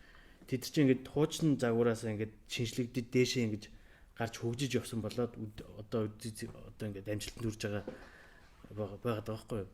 Тэгсэн чинь бид нар болохоор тэр нэг уламжлал гэдэг юмыг тас зөхиод гаднаас ингээд хуулбарлаж авчираад ингээд бариад ингээд завааруулдаг байгаа байхгүй. Тэгхгүйгээр тэр нэг уламжлал дээрээ суурлаад ингээд шинжилээд явах юм бол яг бидний өөрсдийн гэсэн ийм онцлог тий өөрсдийн гэсэн хот өөрсдийн ингээд яг одоо бид нар чинь ингээд яг юугаар ярих юм бол бус орны хүмүүсээс жоохон өөр сэтгүүтэй тий тийм хүмүүс тий яг тэр хүмүүсийн хот болох хэрэгтэй байхгүй юу. Тэгсэн чинь одоо бид нар ингээд жоохон сүтгэл одоо санитар яг нэг тэр юм өөр л байгаа. Тэгээ бас нэг юм ярих гэдэг байна. За жоохон байж марчлаа. Окей. Мөгд нэр. Тэр соёл гэдэг яг тэр одоо ч манад юм болгонд харахад үн цэнтэй байх шиг байна л да бид ер нь бол ингээ харахаар. Жишээ нь одоо энэ дэр гэр суурьшлууд байгаад байгаа байхгүй. Тэгээ гэр суурьшил бас нэг талаараа бол одоо бас зарим хэсгийг бас хадгалж үлдээх шаардлагатай байх шиг байна л. Яг гэр суурьшил одоо манай хотын бохирдын нэлээд том асуудал болчиход байна шүү дээ. Энийг бол ерөөсөй байхгүй болгож нэр байна. Гэтэл энд ч одоо бас нөгөө номадик хэлбэрийн тийм юу яваад тах шиг байна л да. Соёл хадгалагдсан байна те. Жишээ нь одоо гэрдэг ярээ боочтой. Тэгээд тэр гэр нь одоо бас нэг тийм суудсныхаа нэлээд том юу болцсон байна те. Тэгээд энэ өөрөө цаана ямар асуудал хөндөгдөж байна гэхээр одоо бэлчээрийн мал аж ахуйтай байсан одоо нөхдүүд хот руу шилжчихээр шал өөр соёл хэрэгжлөөр шилжиж байна л да. Тэгэхээр энэ хэрвээ бас тэр нөгөө нэг өмнөх бэлчээрийн мал аж ахуйн соёлын тэр асуудал дээр бас бид нэр хот төлөвлөлтийн өнцгөөс ч юм уу амьдрах одоо ахуйн асуудлаас анхаарахгүй бол эргээд бид нар бас нүүдэлчтэй хүртэл бас алдах бас юм асуудал үүсэж байгаа гэдэг бас өнцөг. Нөгөө талаараас имиж гэдэг утгаар бас гэр орол бас сонин характертай газар байхгүй. Дэлхийн өөр хаач баг ийм альбан бус ийм өөрөөсөө бий бас болгочихсон юм суурьшил бас байдгүй те. Энийг бас нэг өнцгөрөө хадгалж үлээ ялангуяа тэр амгаланг ч юм уу те ганланг яг тэр нэг суурьшлаар нь одоо тэнд бол нэг газартай хүн бол дураараа өндөр барилга барьж болж шít. Тэр мөрийг сайхан журмлаа те. Тэгээд тэр гадна хашааныхан тэр тогшил мохчол тэгээд тэр нэг дид бүтцийг нь орчин үеийн шийдлэр ажилладаг. Үүн бол асуудал байхгүй юм л да. Хөрөнгө мөнгөний асуудал. Тэгээд энэ дэр бол тэр нэг яг тэр нэг гол архитектурын характерын асуудал бас авч үлдэх юм бас байх шиг байна. Саний өнгөлнийх дээр нэмээд ярихад бол жишээ нь Малайзад явж байхад нэг дээр үед өмнө нь мафийнхны гэр бүл байсан гэдэг нэг барилга байхгүй юу? Бүх одоо аяг шанах бүх юм мөнгөний идэлэл тэр чигтэй. Тэгээд тэр мөнгнүүд нь байж л байгаа. Тэгээд яг тухайн үед нөгөө хар тамхин зэрэг татдаг бас нөгөө юу усан тамхи шиг тэгээд усаар шүүгээд ингээ хар тамхи татдаг шүү дээ. Тэр нь бүр шаазын идэлүүд нь бараг 100 гарсан 200 ширхэг яг тийм зөвхөн усан тийм ганснууд байгаа байхгүй. Тэгээд тэр барилгыг тэр чигт нь аваад үлдээд бүр ЮНЕСКОгийн өвд бүртгүүлсэн. Тэгээд тэр нь нэг газар байгаа. Бид нар явж байгаа дахиад нэг өөр годомжинд очив. Тэгээд нэх ямар өмхөн юмштэй газар очих. Ингээл яваад байхгүй. Энэ эргээд бидний өнөөдөр ингээ яриа суугаад байгаа энэ юм бол эргээд бас юугаа аль жуулчлалтаа бас дэм үзүүлнэ. Тийм тэгэхээр яг зүгээр мафийнхны одоо амьдарч байсан байшинг авчиад ЮНЕСКОд бүртгүүлсэн. Би бас бодоод байгаа жоохон. Тэр мафийнхны үр сад хөөцөлж байгаад бас дэлхийн хамгаалтанд оруулсан юм болов ч гэж бодох шиг те. Тэгэхээр тиймэрхүү байдлаараас хамгаалж болж байгаа юм л да. Миний асуух байгаа асуулт юу гэхээр та нэг баг болцсон байна. Яг адилхан нийгэм хийдэг бүгд адилхан одоо юу гэдэг одоо хоолоор бол бүгд адилхан төмөс арилгадаг хүмүүс нэг баг болчулаад төмсний нөхцнөөс өөр гарахгүй шүү дээ. Тэгэхээр нэг таанц нэг өөрийн гэсэн чаддаг нэг нөгөөгөө нөхдөг нэг арга барил байгаа. Дэрийг за яхаа сая нөгөө нэг очир төгч маань хэлсэн тэр нөгөө нэг 10 хэд хүн байна гэдэг. Тэгээд 10 хэд бай архитектор 10 хэд төмөснөөс сууж байгаа байхгүй. Тэгээд яхаа энэ дэр бол нөгөө нэг яхаа сая архитектурын ухаан гэдэг ингээд үзэх юм бол дотроо маш олон салбар чиглэлүүд одоо гарч болно. Одоо хуульчс ингээд салчдаг шүү дээ, хүний эрхийн хуульч бла бла гэх тэ. Тэрэн шиг одоо архитектор хүн бол зөвхөн уран сайхан зурхгүй судалгаа хийж болно. Тэ дизайны чиглэлээр хөгжүүлэлт хийж болно. Дотор нь дахиад бүр нарийн салж болно. Жишээ нь зөвхөн одоо архитектур талаас нь ярих юм бол орон сууцны барилгын төлөвлөлт, олон нийтийн барилгын төлөвлөлт ч юм ингээд явж болно. Гудам зам талбай гэдэг ингээд дагнаа явуулж болно тэ. Тэгээд ингээд ер нь бол цаанаа одоо өндөр хөгжилтэй орн бол ер нь бол юм олон сарцсан байдаг. Тэгээд жишээ нь манай түүхч очоо ирэхэд ер нь бол хүрээний үеийн одоо тэр түүхийн яг ер нь бол голчилдог. Улаанбаатар хотын түүхэл гэсэн үг байхгүй. За тэгээд ингээд үзэхээр ер нь бол архитектур гэдэг нэрэн дор нэгдчихсэн, түүх гэдэг нэрэн дор нэгдчихсэн олон салбар чиглэлийн хүмүүс байна гэсэн үг. Жишээ манай багт ямар хүмүүс байна гэхээр хотын тийм бодлого гэх юм уу, уран полиси судалдаг хүмүүс байна. Хотын дотод зориулсан хүүхдийн орчин судалдаг юм хүмүүс байна. За ингэчин болохоор одоо хотын түүхэнд дурсгалт сэргээн зурвалтын архитектур гэдэг юм чиглэлийг судалдаг байх жишээ нэ. Бэлэгт огш маань болохоор бэлэгт архитектор маань болохоор тийм орон зайн хувьсэл олон нийтийн барилгын тэгээд тэр нөгөө том одоо юунууд байдаг олон нийтийн нөгөө нэг юм зам тээврийн барилгууд тийм чиглэлээр нь бол дагнадаг байх жишээ нэ тий. За миний хувьд болохоор ерөнхийдөө бол орон сууцны талын чиглэлээр бас хандлагатай гэх мэтчлэн одоо иймэрхүү байдлаар ингэ дагнадаг гэсэн үг. Тэгэхээр энэ нийлээд бол ингээд цогц болох юм шүү дээ. Цогц болох тий. Тэгээ манай архитектурын бас юм найз нөхөд бүгд л одоо бас яг ийм ижлэх. Бүгд ингэ ижлэх юм хийхгүй, бүгд юм дагсан юмуд ер нь бол хийдэг. Гадны улсын хөгжилтэй харьцуулахад бол манай жоохон энэ наривсэл гэдэг зүйл нь арай жоохон бага. Арай бүдүүсэлтэй байгаад байгаа. Тэгээ маш хэрээдүүд тэр нь болохоор одоо тулгуурлах хамгийн чухал зүйл нь юу вэ гэхээр манайх өвлийн нөхцөлтэй. Номадик буюу юм бэлчээрийн мал аж ахуйд суурилсан юм амьдралын хэм маягтай юм бас үндэснээс гаралтай. Тэгээ түүхийн маш өндөр баялаг. Тэгээ газар зүйн хувьд маш тийм онцлог газар барилчихсан. Энэ орон зайн тийм түүхийн хөгжлүүд нь одоо тийм архитекторууд гэх юм уу тийм орон зайд төлөвлөгчдийн хүмүүст маш том бааз өгч ийн гэсэн үг л дээ. Гадны орноос ялгарах. Одоо Европт очих юм бол бүгд ерөнхийдөө бол нэг юм ижлэх тэгсэрнэ л нэг чимхлүүр юмар ялгараад байдаг те. Тэрэн шиг манад бол бүр тийм тэс хөндлөн юм гарч ирэх бололцоо ер нь одоо архитектур дээр бас ер нь байгаа. Тэгээ нэг бол өмнө манад түүхэнд олон хүмүүс одоо энэ судалгааны нарийн чиглэлүүдээр хийж байсан жишээ нь саний тэр түүхэн барилга энэ төр гэдэг тэрний ном тэр их бол майдрагван тэр номнууд байдаг. Дааж авгаа гэж хүмүүс байсан. Тэр хүмүүс бол тэр сүм хийдийн барилга тэр буддист стилийн тиймэрхүү зүйлээр гол point болгоод ингээд судалж байсан. Одоо тэр нь дахиад цаашаа явах юм бол Алтан ордны улсын үед ч юм уу эсвэл эзэнт гүрний үед тэр байлдан дагуулж байхад үүссэн хотуудын түүхүүдийг хүртэл манайх болчихж байгаа байхгүй. Гэх мэтчлэн ингээд нарийн ингээд бүр дагнаа явах юм бол маш олон төмөснүүд гарч болно гэсэн үг байхгүй. Гоё төмөснүүд. Одоо гоё ярьлагд гоё хэрчдэг л гэдэг явах гэж яг чинь. Тэгээ ерөөхдөө бол сая ингээд нийтдээ бүгд нийлээд нэг бас түрүү хэлжсэн ансамбл гэдэг шиг те. Бүгд нийлээд одоо яг төрлөөр нь аваад ингээд бас нэг хотыг одоо хөгжүүлэх байгуулах. Ер нь энэ ярианаас ингээд явж хахад миний зүгээр харж байгаа өнцөг одоо ингэж юм л да. За ингээд яг энэ мэрэгжлийн хүмүүс ингээд ажиллаад байдаг аа. Энийний төлөө. За энэ хуучны юмнууд авч үлдээ. Энийг бол зайлшгүй юм байх хэрэгтэй гэдэг ингээд байдаг. Гэтэл одоо мань митийн одоо нэг юу ч мэддэггүй мэрэгжлийн бос. Нөгөө байшингийн дээвэр бол дээвэр гэж хардаг хүмүүс. Нөгөө түрүү хэлээд ш нь хүмүүсийн боловсрал гэж яриад байгаа шүү дээ. Бусд одоо массын боловсралыг тийшээ дөхүүлж ээж эн чинь ийм юм шүү гэдгийг ойлголтыг өгжээж бас энийг цаашаа авч өргөжлүүлэхгүй бол наа чин балгасчтай гэж сууж штэ ер нь л. Гэж би бол тэгж л бодоод байна л да. Тий наад амбаарчтай балгасаа нураал да. Яг тэр би тэрийг ойлгохгүй юм чинь. Би тэрийг мэдэхгүй. Энэ түүхийн одоо энэ байх нь ийм хэрэгтэй юм а гэдэг боловсрал надад байхгүй учраас би наад балгасаа нураалдаад гэж сууж ах жишээ нь л болчих гээд байна л да. Тэр бол яг байх ёстой зүйл юм шиг байгаа. Тэгтээ яг асуудал гэдэг өнцгөөс нь бол бид нар хайхрах ёстой. Тэр байх ёстой гэдгийг яагаад зүгтгэж юм тэгэхээр жишээ манайх орчин үеийн сая нэг хот төлөвлөлт хийгдээ 70 жил болчихлоо гэж үзье л та тий. 300 жилийн Улаанбаатар хотын түүхийг ярьлаа гэж яг орчин үеийн хэгийг ярихад 70 авцаал болох гэдэг шүү дээ.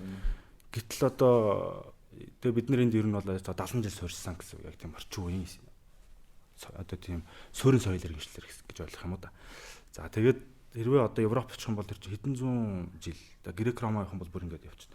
Тэр нөгөө нэг юм суурин соёл иргэншлийн онцлог хүмүүсийнх нь сэтгэхүй ч юм уу те тэр нөгөө нэг орчиндөө хандах хандлага тэр зүйлийн хооронд ялгаа бас ингээд үсэж магадгүй л те. Тэгээ дараагийн үеэс ингээд улам ингээд тэр апдейтчлэгдэнэ. Одоо тэгэхээр бид нар нэг юм хурдтгал маягтайгаар яханд бол бас ингээд одоо сошиалын хүчийг ашиглах юм уу те мэдээлжүүлэх үгнийхээс нь тайлбарлахын чи юм онцлогтой ингээд анхаарах хэрэгтэй гэдэг зүйлийг одоо залуучуудын оролцоо маш их байх хэрэгтэй. Манай өмнөх үе бас тийм ном тохимол ч юм уу те энэ одоо сургуулийг бий болгох гэдэг талаас ч юм уу үндсэн баазуудыг ер нь бол маш сайн хийсэн гэж ер нь бодож байгаа. Тэгээд залуучуудын одоо ёс зүй гэх юм уу талаасаа бол энд бол зайлшгүй одоо дуу хоолойгоо өгж явах хэрэгтэй ч юм уу санаануудаа өгж явах хэрэгтэй те энэ тийм чухал. Тэгээд бас найзуудтай хоорондоо ярилцдаг сэдэв мэд болгох ч юм уу иймэрхүү байдлаар. Тэгэхээр одоо болохоор миний бодлоо би бол ингэж бодод байгаа. Бидний нөгөө нэг гэр хорооллын нөгөө сууршил биш үү? Гэр сууршил биш үү? Гэр сууршил энэ орон сууц хоёрын харьцаа болохоор ирэхэд 40 60 таа байдаг байхгүй 40 тий энэ 60 таа байдаг. Тэгэхээр орон сууцанд амьдарч байгаа хүмүүсийн тоон 40 гэр одоо суурьшлийн бүсэд амьдарч байгаа хүмүүсийн тоон болохоор 60% таа байдаг байхгүй. Тэгэхээр эндээс ямар хэрэгцээ эндээс бий болж байгаа. За мэдээж тэр одоо 60 гэр суурьшд байгаа хүмүүсийн бүгдээрээ одоо орон сууцанд амьдрна гэж мэдээж бодохгүй байгаа шүү дээ. Гэхдээ бидний яг үхээр өнөөдөр дийлийнх нь ямар хэрэгцээ байгаад байгаа юм гэхээр ерөөхдөө хүн амьдрахад таатай тэр одоо амьдрах орчинд амьдрах гэхээсээ илүү ерөөхдөө орон сууцанд би одоо ямар ч байсан те нэг орон сууцанд л амьдрмаар байна гэсэн тэр хэрэгцээ шаардлагыг өндөр байгаа байхгүй. Энэ хэрэгцээ шаардлага дээр нь хин одоо айгүйх тоглолт хийгээд байгаа юм бэ гэхээр нэгдүгürt нь төр өөрөө энэ зүйлийг анзаарахгүй байгаа. Хоёрдугаар яг үхээр компаниуд яг хүмүүсийн одоо байшинтаа болох те нэг юм барилгах тий одоо орон сууцанд амьдрах гэдэг тэр зүйлийн болохоор хүслийн болохоор ашиг болгочиход байгаа байхгүй. Яг мэдээж хүн ашигтай юм байна л да. Гэхдээ яг хөө тэрийг яг үхээр арай тийм өөр өнцгөөс бүр одоо жишээлх юм яг тэр цемент нь тийм одоо тэр зүйл бий болгоод хүн тэр амьдрахад нь зориулаагүй зүгээр тэр хэрэгцээнд нь зориулаад те орон сууцад амьдрах гэсэн тэр хэрэгцээнд нь зориулаад одоо орон сууц барьж өгöd байгаа байхгүй. Түүнээс яг тэр хүнд зөөрүүлнэ гэж барьж өгөхгүй байгаа байхгүй.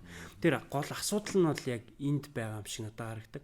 Хоёрдугаар болохоор яг тэр гэр суурьшлийн бүсийг одоо соёлын орон зай болох эсвэл олон нийтийн төв болгох за эсвэл одоо тэнд юу гэдэг Монгол хүн одоо суурьшихад юм таата болгох тэр орон зай руу чиглэсэн одоо дид бүтэц ч юм уу те шийдэл ч юм уу те тэр зүйлийг бид нар олон жил ярьж байгаа боловч яг юм зөрөгтэй одоо хийсэн тийм үйлдэлүүд бол ерөөсөө маш бага болчиход байна л да. Тэр ч одоо яг ингээд гэр хороолд ингэ сайхан амьдарч болно гэх тэр орон зайг те бий болгож чадах юм бол тэр бол боломжтой болчихдог. Тэгээ энэ яг эцээцтэй яг юун дээр тулж очиод байгаа юм бэхээр за окей архитектурууд ч юм уу хөтлөж окей ингээд төлтийг бол ингээд хийчдэг байхгүй.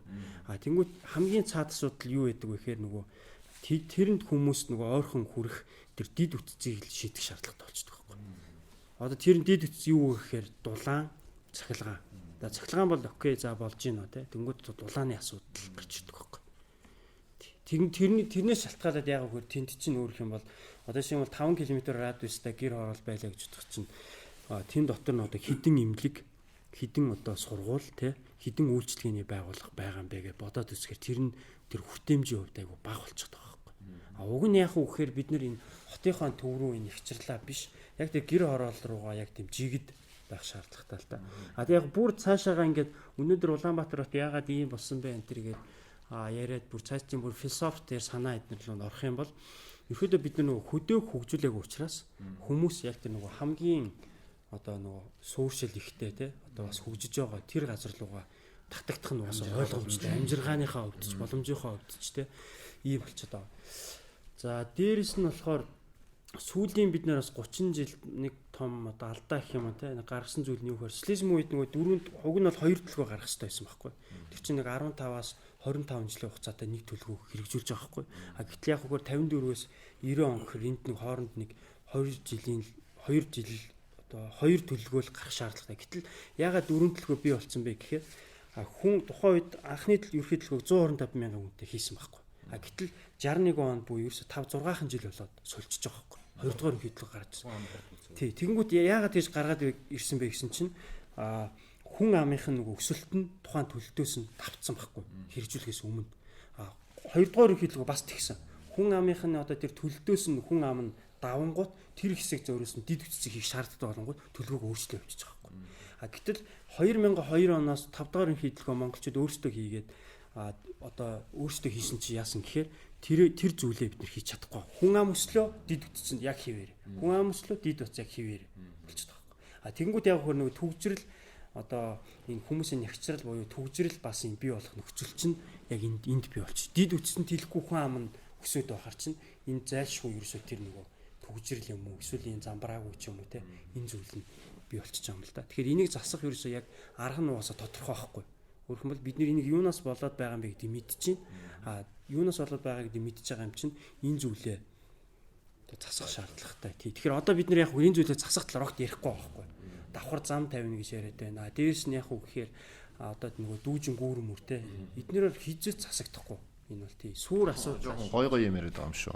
Гоё илүү гоё л болох гол харахад тий гоё л байвал тэр тэгэл гоё болчихно гэж бодоод байгаа юм шүү. Ер нь тэгвэл одоо тэгээд ер нь цаашдын хөгжил одоо та нар бол ингээд та нарын хувьд бол ингээд өнцгүүдээ харж шít мэдж шít. Ингүүл илүү одоо юм болно тийм болно гадаг шагаад хэлвэл ингүүл тэгвэл гээд цаашдаа одоо ер нь яавал яаж нөлөөлвөл одоо бусад одоо иргэд болон төр зэсэг одоо энэ салбар одоо энэ хөгжилд ер нь яаж нөлөөлөх вэ?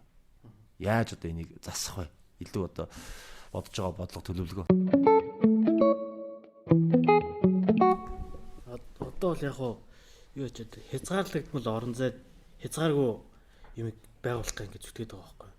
Тэгхгүйгээр одоо бол хотын төв ч юм уу нэгтэршээд байгаа газрууд дээр одоо жишээ нь барилгачлалтаа зогсоогоол тэгэл одоо хэдэн жилийн 60 жилийн дараа байдаг ч юм уу жоохон тэнцэнэ ингээд мууцны нураагаал тэгэл ингээл ногоон байгууламж хийгээл тэгэл одоо явна гэсэн үг л дээ. Тэгээд одоо жишээ нь дид үтс одоо яг манай нэг юу ч нь л дид үтс нэгээд ийм нэрийнхэн одоо гол суцсан юм очиж байгаа юм тус очиж байгаа суцсан нэрийнхэн цаана очиж байгаа эргэтэн өөрөө томчоод байгаа хөөхгүй.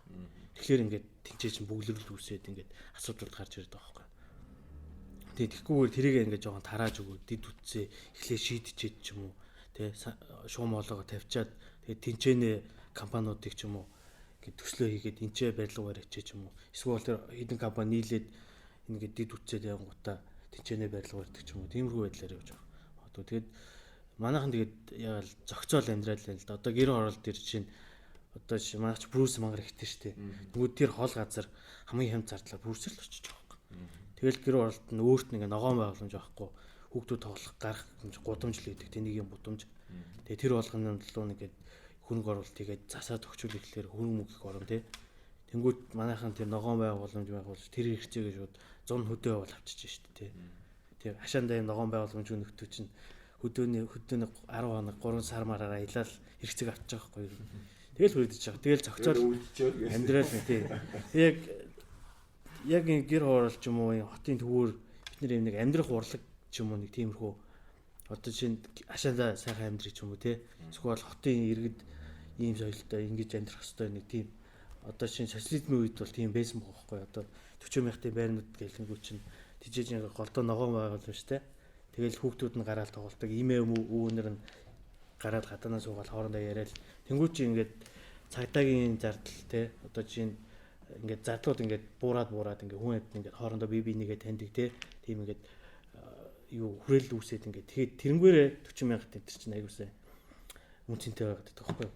Яг тэр шиг гэр оролт ч юм уу одоо чинь 2 3 байшин нийлээд 2 3 юм хашаанууд нийлээд дундаа хашаагаа авдаг ч юм уу.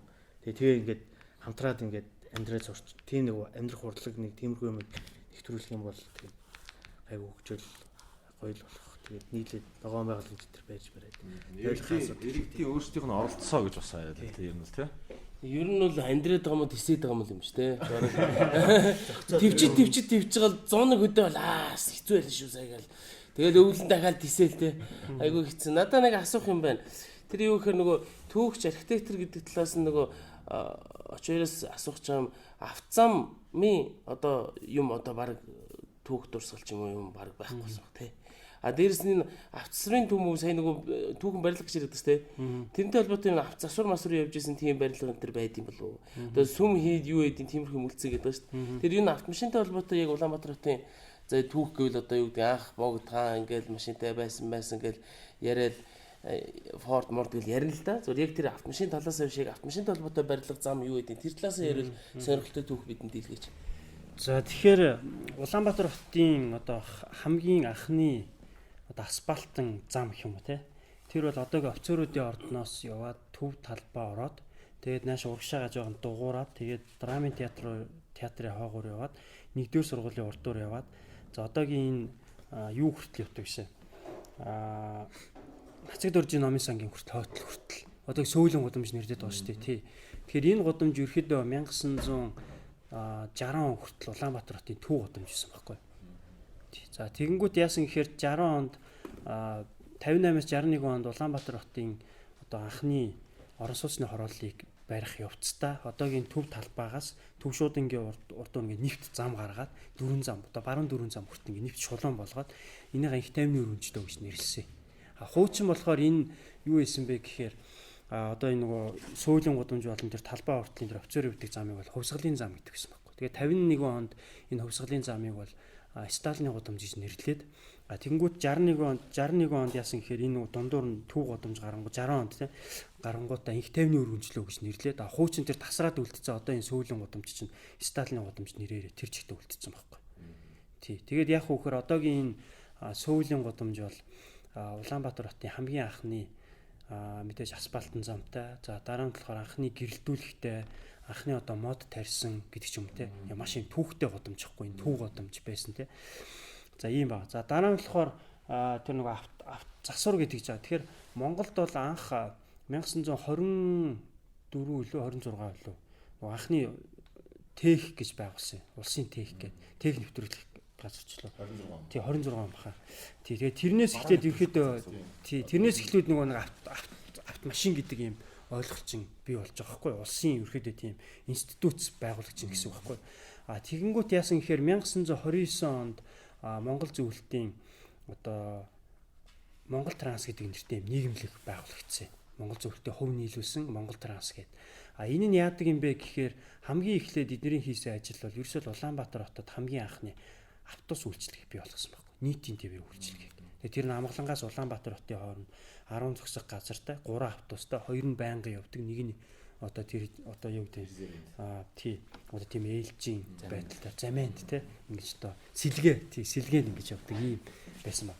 Тэгээ тухайн үеийн одоо яг тэр бичиг эднэр уншихаар маш сонирхолтой зүйл нь юу гэхээр Монгол ерөөдөө яг автомашин гэдэг үг яг ингэж орж ирээгүйсэн баг. Эсвэл одоо орж ирсэн ч гэсэн нийтийн хэрэглээ болоогүй. Тухайн үед тий бүх автомашиныг юу гэж нэрлэдэг байсан бэ гэхээр уурын тэр гэж нэрлэдэг байсан баг. Бүр тэр хорлын тэмдэглэдэг. Анх эхлээ бид нар уншаад гайхаад байсан. Уурын тэр хэрэг одоо гал тэргийг шал өөр ойлгох те. Тэгээ яваад байсан чинь ингээд архивын баримтууд үзээд байсан чинь тэр нь автомашин болж таарч байгаа байхгүй. Тэр тухайн үед бол яг үхээр улсын тэр албан бичиг мэж тэр бүх юмн дээр яг үхээр одоо тэр автомашин, автобус те бүгдийн уурын тэр гэдэг. Тэгээ бүр уурын тэрийг нь хороо гэж байгуулсан.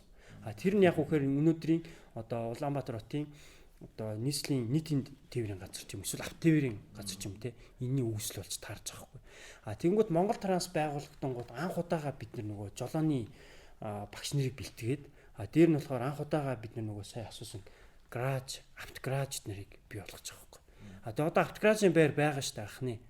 Одоо тэр нөгөө юу одоо тэр жокийн урд байдیں۔ Да нэг цагаан биш. Хуучин нөгөө нэг автобазын гэж байсан да. Нэг юм байшин байт юм а. Цагаан байшин. Одоо юу? Одоо тэр чинь нэг байгууллага худалдаа авцсан. Бас нэг юуны блэ автобаз засварын газар шүү дээ. Ингээд урагшаа урт. Тэгээ хойдолд нь ингээд юм цагаан байшин. Яг тэр жокийн урталт байт нэг цагаан байшин. Тэгээ тийм айгу олон байшингууд яг тэр байсан байхгүй. Консулын тэр консулын динж гэдэг л дээ. Тэгээ тэр газар тийм байсан. Гэх мэтэр ингээд автомашинтай холбоотой зүйлүүд ярих юм бол Улаанбаатар бас их сонин түүхтэй. Одоо сайн нөгөө хин ярьсан шүү нөгөө анхны Ford Inter гэдэг тийм. Тэгээд чинь анхны тэр Ford чинь болохоор богдхан 1907 онд Монголд өргөөгөр анх удаага дайрч машин одоо Бээжин Парисын хооронд 16 км уралдаан болсон байгаа байхгүй. Одоо Парис тэр нь болохоор өргөөгөө Улаанбаатартаар хүрээгээр дайрсан 1907 онд. Тэгэхэд анх удаага богд хаан болоог байсан л да. Богд бол машин үзэж байгаа. Бүр ингээ гайхаад үзэж байгаа тийм зураг хүртэл байдаг. Тэнгүүд манай хүн тэндээс сэтэл аваад ер нь машинтай болмоор юм байна гэд. Тэгсэн тухайн үе Монголын хамгийн том одоо хамгийн баян хүн байгаа шүү дээ богд чинь. Тэгээ 11 онд хаан болоод тэгэнгүүтээ яг үгүй тэр Ford руу чинь машин захиалаад 12 онд чинь тэр Америкаас бүр жолооч нь машинтайгаа далаагаар явсаар байгаа Танжин дээрээ Танжинаас наашаага машина шууд аваад унж ирсэн гэ. Тэгээ тэргээр чинь бүр баримтад нэвтрүүл эднэр хийцэн байгаа шүү дээ тий. Тэр яг үсэн. Тэгэнгүүтээ богдхан яадаг байсан бэ гэхээр ингэсэн байна. Машина авчраад яг мэдээж тодорхой хэмжээнд ундаг байсан. Тэгэнгүүт аккумуляторыг ингээд төмөр утсандаас холбоцоход ордныхоо үүдэнд тэгээд ингээд ноёдууд ч юм уу хүн ороод ингүүт нөгөө төмөр утснаас барингууд тог цогтөг. Тэнгүүт нь тэрийг хараад энийг сууждаг гэсэн гэж байхгүй. 12-оор зохиолоод шүү дээ. Тий, 12-оор хөөрхөн зохиолоод байгаа байхгүй. Тэгээ тийм айгуу тийм алин агшин тийм хүн байсан гэж тоо. Бүржүүлчдийн тэр Монгол Ларсон гэдэг хүний тэмдэглэлт байдаг л да. Тэг гих мэтэр ингээд автомашинтай холбоотой зүйлүүд ярих юм бол их сонирхолтой зүйлүүд бол байгаа. Тэг ялангуяа Улаанбаатар. Яриш дараа дэлгэрүүлээ. Тэгэхээр биднээс өнөөдөр бас гол ярьсан зүйл бол одоо энэ хотын хөгжил энэ түүх дурсгалын үнэт зүйлсийг бид бас цаашдаа яаж өвлөж авч үлдээж хөвгтөө үлдээх үү гэж олон зүйлийг бас ярьлаа. Тэгэд ерөнхийдөө подкастын төгсгөлд та нар маань бас өөрсдийнхөө хэлий гэж боддог залуучуудаа бас нэг дуу болоо. За ингээд нэг хэлчихсэн. Энэ дээр бас та нар маань ингээд тусдын болоороо ер нь ийм зүйлийг бас бодож яваарай гэж бас боддог зүйлээ бас хэлээч. Бидний бас сонсож байгаа залуучууд түрүүн би нэг өөр дээрээ жишээ авч хэлээд шүү дээ. Над шиг одоо нэг ийм мань мичиг нэг ийм файныг нөхдүүд байгаа шүү дээ. Тэгэл одоо надад одоо хандаал хэлчих ярнэ. Ээжтэй хайртай шүү. Хэлгүй юм уу? Ээжтэй хайртай шүү. За тэгэхээр юу одоо залуучууд болохоор одоо шинэ амьдарч байгаа орчноо ч юм уу те эсвэл өөрийнхөө амьдарч байгаа орцыг гараад ингээд одоо шинэ зөксөөл гэрээсээ гараад ч юм уу сургууль руугаа очих замыг те ингээд ажигламаар байгаа байхгүй бид нарыг ямар хотод ямар замаар тийм үү аюулгүй замаар бид нар зорчиж чадж гинөө те тэгээ тэрийгэл ингээд өөртөө сайн анзаараад тэрийгээ ингээд жоохон мэдрээд эхлэх юм бол жоохон өөр л болох байх та ер нь те залуучууд бол тэгж л байна жоохон өөр юмсэг байгаа ч тэл. Тий, одоо жишээ нь ингээд бид нар ч одоо нэг хотод амьдарч байгаа, тий. Нэг газар л нэг агаараар тий. Нэг л газар байгаа юм чинь тэгээд хогоо аяхгүй тий. Тамныхаа шүүс нүсээ аяхгүй тий. Жохон тийм эерэг тийм анзаар хотын соёлтой байгаа ч хэлж байна. Баярлалаа. За хүрээ архитекторуудын зүгээс болохоор олон санаачлал гаргаж байгаа. Тэгээд энэний нэг нь болохоор сая хамгийн сүүлчний 4 хүүхэд имтлээ шүү дээ, тий. Тэгээд энэтэй холбогдоод ер нь зүгээр Facebook дээр одоо хүүхдэд дээлтэй хот одоо хүн болгон дээлтэй гэж Facebook дээр бичгээсээ илүү яг энд оролцъё гэд тоглоомын талбайнуудыг бас зохицуулах тийм санаачлал гаргаад байгаа. Тэгээд бид нэр архитекторууд юм чинь бас тодорхой хэмжээний төлөвлөлт ч юм уу тиймэрхүү зүйл дээр нь бол дэмжиж ажиллана. Тэгээд жишээ нь одоо бид нэр ингээд яг газар хайсан л да. Гэр суурьшлаар яваад тэгсэн чинь ер нь бол гэр суурьшлаар юм газар баг байхгүй шахуу. Хүүхдийн тоглоомын талбай хийж нийтийн орон зай хийж газар байхгүй. Тэгээд ингээд яваад ер нь тиймэрхүү одоо зас сайжруулмаар тоглоомын талбай эсвэл одоо тэрийг оролцож ажиллаж байгаа тийм бос төрийн бас байгууллага хувийн хвшил компани байх юм бол бид нартэй хандаж болно шүү, хамтарч ажиллаж болно шүү гэж хэлэх гээд байна. Ямар хаягаар холбогдох вэ? Facebook утас. Facebook гэх юм бол одоо нэг англи латинаар KH-тэй хүрээ architects гэж бичгээд гараад ирнэ. Хүрээгээ бичил баг гарсан гараад ирнэ. KH-тэй шүү те. За аваад. Тэгээ Facebook-оор холбогдож болно. За утасны дугаар гэх юм бол өөр утасны дугаар гэх чинь 8909 4393 8909 4393 дугаараар шууд холбогдож болно. Тий. Тэгээд ер нь бол бас өөрсдийнхөө бодож байгаа зүйлэр энэ бидэрт хэрэгтэй хүмүүс маань энэ тал дээр бас зөвлөдөж ярилцъя гэж бол холбогдож болох нь шүү дээ. Хамтарч ажиллаж болох нь. Санаачлагтай гэр хорооллын ир суурьшлын Улаанбаатар хотын одоо тэр орчны дороотл ч юм уу те ер нь энэ асуудал хотын асуудалтай холбогдож ажиллах бусад төрлийн бус байгууллага 3D артист өөр юу гэдэг те одоо автомашины дэм бүлэг мөртөл байсан ч болно шүү дээ. Тийм яхан бол ингээд санаачлаад яхан бол бас ажлууд байж болно те. Ингээ холбогдорой гэж уриалах байна. За би болохоор ингэж бас бодд юм аа. Хэцүү бодож явдаг юм шүү дээ. Тэгээд ер нь бол хотын иргэд бол яг энэ хотод одоо энэ бид нар өөрсдөө бидний байгуулж байгаа хот шүү дээ. Бид нэр энэ амьдарч байгаа. Тэгэхээр энэ хотод яах вэ гэхээр энэ хот өөрөө энэ хүнд зориулсан юм таатай байх хэвээр. Ингийн тулд яах вэ гэхээр хотын иргэд бол бид нар хамтын амьдрал шүү дээ. Тэгэхээр энэ хотын иргэд бид нар бол энэ хамтын амьдралын хүрээнд ихэд маш юм оролцоотой байх хэрэгтэй. Энэ оролцоогоо маш юм идэвхжүүлэх шаардлагатай гэж би боддог. Одоо жишээлх юм бол одоо бид нэр ингээд өндөр энэ тэр буулгаж яг инлээ тэндэг өндөр байршин баригж ин энэ гэл те зүр ингээд гараа ажиглахад тэгж байгаа боловч тэр зүйл нь яг бидний энэ өдөр тутмын амьдрал буюу энэ яг хүнд зориулж байгаа тэр орон зай муу юм уу биш юм уу гэдгийг бид нэр тэр талаас нь нэг харуул бид нэр явцын дунд байнгын иргэн болгон тэгэж хараад тэгээд оролцоо гэдэг нь яах вэ гэхээр энэ дэр хяналт тавьж байгаа байхгүй оролцсон гэдэг нь яах би ингэмээр байна, тэгмээр байна. Тэгээ энэ орчноо ингээд сайжруулмаар байна гэд нэг талаасаа бол энэ хяналт болоо явждаг. Тэр ингээд иргэн болгон ингээд яг өөртөө дор бүрнээ те. Тэр хотын соёлтой болон энэ амьдрахад юм таатай хотыг бий болохын тулд ингээд оролцоогоо буюу хяналтаа ингээд сайжруулах явах юм бол ер нь бол нэг 10-аас 20 жилийн дотор Улаанбаатар хот бол яг тэр хүн зориулсан хот бол бид нэр байгуулах юм боломжтой. Тэгэхээр одоо болохоор бид нэр яг тэр хүнд зориулах гэхээсээ илүү өөр замаар яваад байгаа байхгүй. Тэг хүнд биш юм ашигын төлөө энэ Улаанбаатар хотыг ашиглаж байгаа хідэн темп хүмүүс бол юм мөнгө олчихсан гэсэн иймэрхүү юм хүнд биш автомашин ч юм уу барилга байсан ч юм уу те ийм хотыг байгуулдаг. За дараа нь болохоор яах вэ гэхээр энэ одоо Улаанбаатар хотоос бид нэр өөрсдөө үнэртэх хэрэгтэй байхгүй. Тэр нь юу гэсэн утгатай юм бэ гэхээр өнөөдөр ингээл гудамжаар ч юм уу эсвэл ингээл хотоор ингээл явхад бол яг бидний өөрсдийн тэр ID ч юм уу те эсвэл бидний өөрсдийн юм тэнд байх хэрэгтэй байхгүй. Гэтэл одоо ингээл Улаанбаатар хотоор ингээл явах чинь те хотын ингээл одоо хамгийн гоё гэсэн гудамжууд дээр явах чинь бидний байхгүй байхгүй үнэт зүйл. Одоо 50 жилийн дараа их чинь тэднийг яг ингээл соёлын өвөр ч юм уу те эсвэл юм гоё орон зайгаар бүртгээд авах тийм байхгүй байхгүй. Тэр яг үхээр энэ бол яг нэлээд тийм мэрэгжлийн шатны одоо шаардлага ч юм уу тийм хүсэл болчихж байгаа юм л да.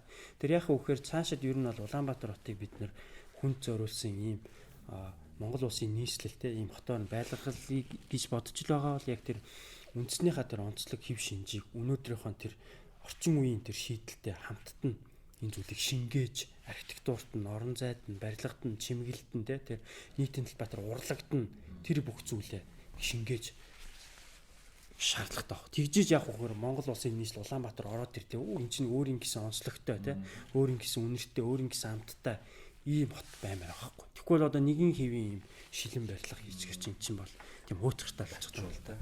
Одоо жуулч дээр ч гэсэн үзэх юм байхгүй. Ерөөсөө одоо үзүүлэг гэвэл хөдөө үзүүлнэ, наадам үзүүлнэ. Тэгээ хот дотор очиод яг дүүхэд урсгал тэгэхээр бас үзүүлэх юм бол ховор хэцүү болчиход ш тэ. Уулын замаар давхилж байгаа л тэрэлж оруулчаал буцаж авчиж усанд оруулчаал тэгэл онгоцонд нь солгаал. 80 км нүдж байгаа нэг чулуун араас өөсөс тэ. Нөө мэлхий хаад гэдэг шиг үү тий. Юуных нь мэлхий байдаг наа чи өөрөө байхгүй удаа. Тэгэхээр түрүүхийн мөхөрд маань хэлсэн гэр оролын суурьшлийн одоо гэр суурьшлийн бус гэж яриад байгаа тий. Тэгэхээр бүгний ялгаа. Тий уучлаарай.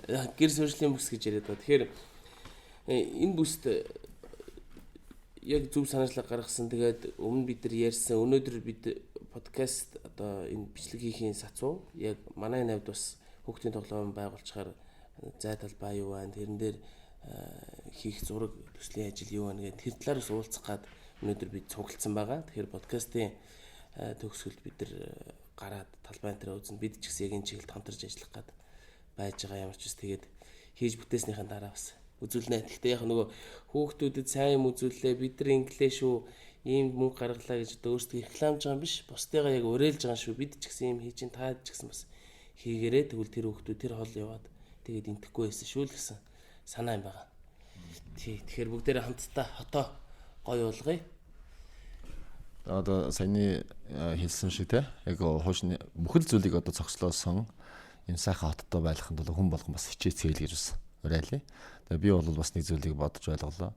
Зүгээр нэг байшингийн дээврийг харах биш тэр байгаа чимэглэлийг зүгээр нэг чимгэлцсэн байх гэж харах биш. Манай залуучууд иргэд өөрсдөө энийг ингэж хийсэн юм байна. Ийм учиртай юм байна. Энэ хээг яагаад энд байрлуулсан? Яагаад дээр нь байрлуулсан? Яагаад доор нь байрлуулаагүй юм чи гэдэг юм уу те. Бүх юмний бас наан цаана учир нь бас сайн ухаж ойлгодог болосоо гэж бас хэлмээр байна. Тэгээд сайхан хоттой болох ирээдүг бүтээнэ л гэж бодчих шүү дээ те. Тэгээд ярилцлаганда ингээд урьж оролцсон биднийг урьж оролцсонд баярлаа. Тэгээд цаашдаа бас ингээд түүхтэй холбоотой, хотын шийдэлтэй холбоотой олон үйл ажиллагаануудыг зохион байгуулна. Тэгээд та бүхэн бас бидэртэй нэг дээрээ залуучууд байвал оролцоогоороо бас тэ. Тэгээд энэ сая хэлдэг бол тэр явж бид нар бол цаана үнцэнтэй тийм хотын одоо тийм шийдлийг эсвэл тэрийг бүтээх ер нь оролцож байгаа гэсэн үг шүү дээ. Сая очиорын хэлдэг тэ. Тэгээд ер нь залуучуудаа уриалах байна. Мэргэжлийн бос хүн байсан ч ер нь өөрсдөө архитектор гэж сэтгэх хэрэгтэй. Тэр орон зайн асуудал анхаарал хандуулж байгаа бол архитектор болж байгаа байхгүй. Ямар нэгэн амьдрах орчинд асуудал хандуулж байгаа бол тэр хүн архитектор л гэсэн үг. Тэгээ тийм өнцгөөс харах юм бол хүн болгон архитектор шүү гэж хэлмээр байна. За тэгээ бидэнтэй хамтарч ажиллаарай. Холбогдороо. Түрүүн бас Facebook хаяг утасны дугаар хэлсэн байгаа тийм. Тэгэхээр нөгөө очиртоос юу яхад дараа энэ автомашины яг Улаанбаатар хотод холбоотой түүхийн талаар ярилцвал цаг зав гаргаад зөмөрөө уулз тоглоод хийвэл боломжтой байх гэж бодчих тий. Окей. Хол харж хол явна.